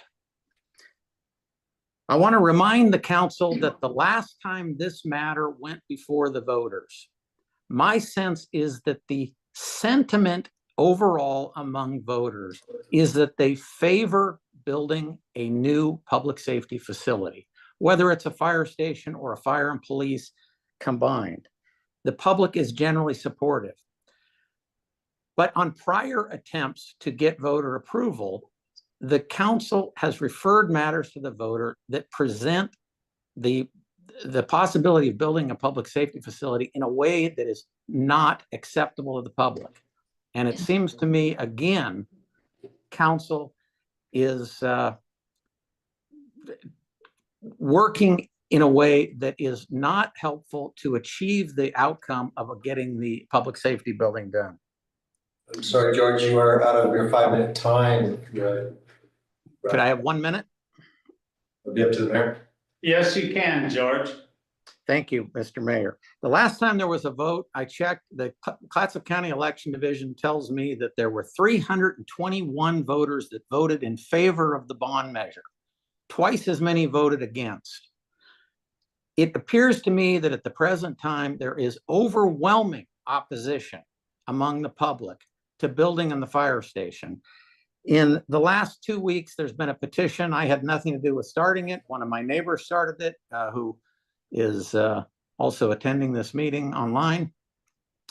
And almost 500 people have signed that. And those signers, by and large, were couples or families. So that represents way more than 500 people. By continuing to insist on keeping the Leslie Miller Dunes Meadow Park as an option for exploration, not only is the city council wasting public effort and diverting important public resources, but more importantly, it is generating tremendous hostility in the community and opposition to the public safety building. It is still time for the council to redirect its efforts and limit its research to options that make more sense. And I would urge the council to seriously consider doing so. Thank you very much for your indulgence. George, you're not talking to deaf people. We hear this. It's a situation that we need to explore for the possible 500 other voters in the city that want it out of this area, out of this medium tsunami, and to be able to survive a large. All we're doing is, and I know you look at it as a waste of money, but all we're doing is looking at the possibility and weighing what is going to be best for Gerhardt. The citizens are going to choose this. We're not. But if we don't give them a choice and show them the monetary commitment it's going to take for both places, then they can't make an open decision on it. And that is all we're trying to do, is give them a choice and let them decide. Because we are not choosing the park. We're not choosing here. What we're doing is choosing to inform the public of their choices and allow them to make an informed choice. And honestly, George, I have a personal opinion about the park, but I feel obligated to give everyone a chance to see what it's going to cost here and what it's going to cost at the park. So it's an informed decision. I consider it good governance. But thank you. All right, moving on. So we're gonna just table 942 until next month, so we're not even going there, right? Is that correct, Peter? Yeah, so we've reopened the public hearing. We'll be accepting testimony. It's being continued to the time certain, which is the September meeting. And then I have a suggestion maybe in response to what Mr. Van Humiston said, which is a preliminary matter, we could approach the county and say, would you agree to amend this, that the land can be used for a public purpose?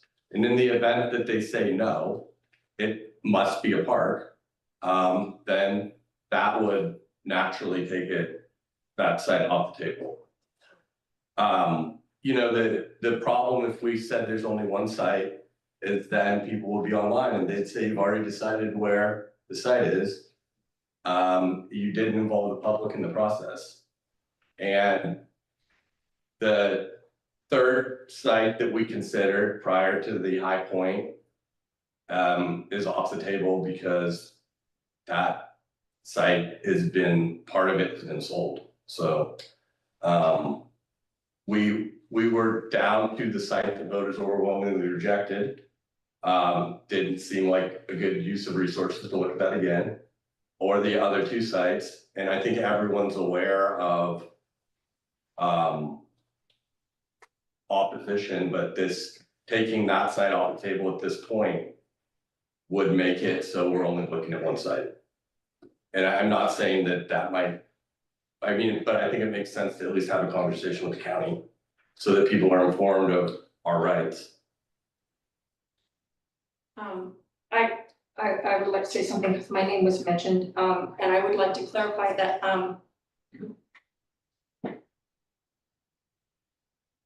yes, I think I do have a right to speak. Okay, go ahead. I would like to make clear that whoever is saying whatever my intentions are, or whoever out there thinks that they can speak for me and what Dana Gould wants, or what Dana Gould is going to vote for, or what her intentions are, doesn't have the right to speak for me. I speak for myself, and I think I've been fairly honest. I do not want to build at the park. I use the park every day. I understand the value of the park as much as anybody else. I also understand that we need a fire department or a new public safety building, new stations, very, very much. And I also understand that just location is not the only challenge that we face. And I have worked enough projects to know how quickly you can run into unforeseen problems and when you lock yourself into any one location, and you can run into problems that could mean that we have spent some money and then the project is done.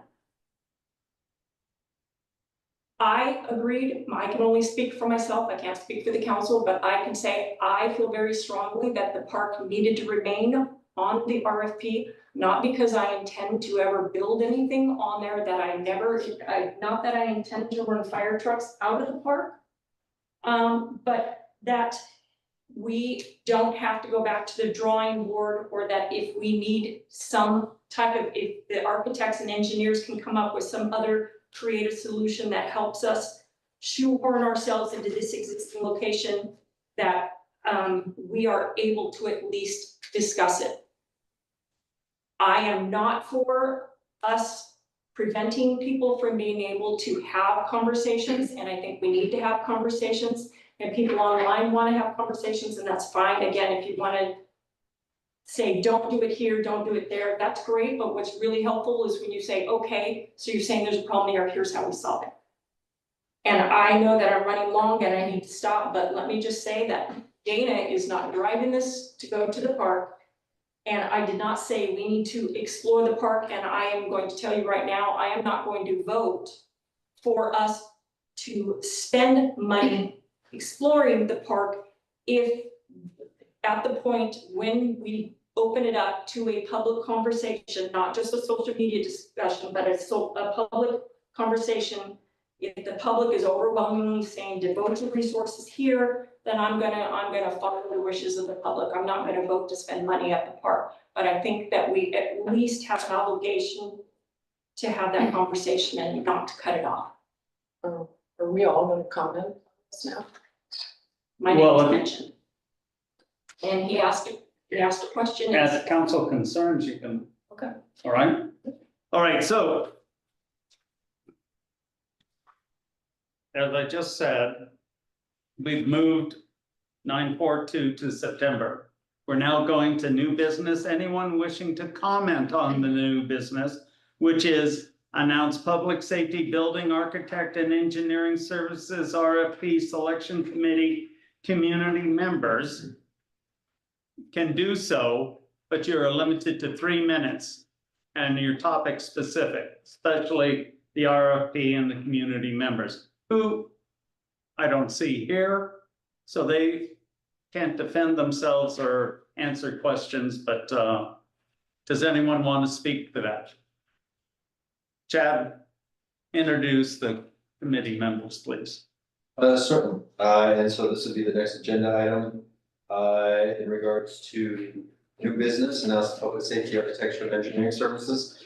The council went out, or a couple of the members of the council went out into the public and found Robert Lee, who lives here in Gerhardt, and Jay Speakman, also lives here in Gerhardt, to sit in on the selection committee. And I'll read the staff report in regards to that. The city published an RFP on July 5, seeking proposals from qualified and experienced architects for the purpose of providing the design and construction administration services for development of a new public safety building.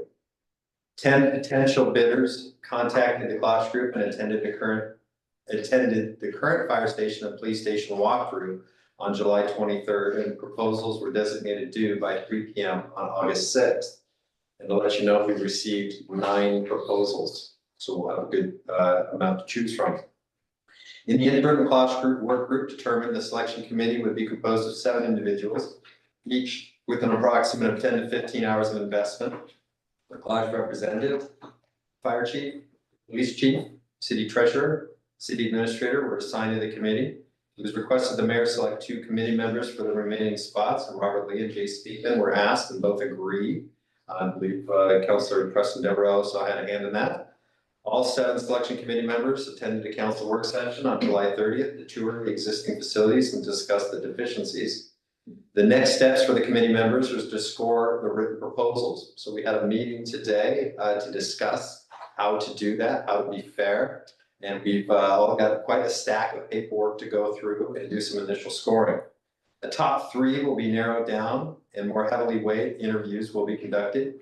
The committee will make a recommendation to the council at the October meeting, where ultimately selection is a council decision.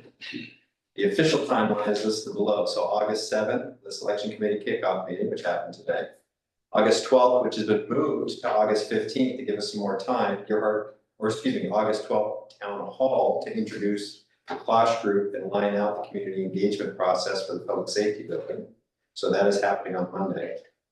August 13th, the selection committee meeting to review, score, and discuss. That has been changed to the 15th. Give us a little bit more time. September 3rd, selection committee meeting to finalize the architect interview questions. September 10th, the selection committee interviewed the top 3 architectural firms. September 11th, Jesse from the Klosh Group will submit a final interview scores by email. September 12th through 27th, we'll do contract negotiations. And October 2nd, city council meeting, the selection committee recommends to the council awarding the contract to the top rated architectural firms. So that's the plan. Any questions from the council about that plan? No? All right, that's all that I have, Mr. Mayor. All right, council concerns? Preston? Nope. Rita? No, sir. Sharon? Yes, I have two, actually. The first one is in regards to, including the Leslie Miller Park as a possible location, or at least having a review, engineering and architectural review of it. My thoughts on that are, I'm a person who loves to have as much information as I can get in order to make a decision with the information. So if it was just me, I would want to have the comparison of that site to the existing site. That's just me. I have great concerns and questions about whether getting that information is worth the angst, upset, and possible alienation of many of our citizens and property owners. So I don't know what the answer is necessarily. I personally would take it off the table, but that's only because of the community response so far. My second concern is, and I've talked to Chief Gregory about this a couple of times, is contractors working on Sunday against our ordinance. We never put up signs, Chad. I think we were gonna put up signs, no contract work on Sunday. I thought we were gonna put those on our city entrances. I don't remember that happened for this year. Yeah, so, you know, this is a burden on our police department to have to even deal with this in many ways, not the least of which is that they get lied to. And I feel like they have more important things to do than to chase around these people that are working on Sundays when they're not supposed to be. So at the very least, I would ask that we put the signs up. Okay, staff will get on that, get some signs worked up, and I'll report back to you next week. That it? Dana, I have no concern. I'll take a motion. I move that we adjourn this meeting. I'll second it if someone doesn't. I'll second it if you. Okay, all in favor? Aye. Aye. Meeting adjourned. Thank you very much, everyone, for coming out. I appreciate it.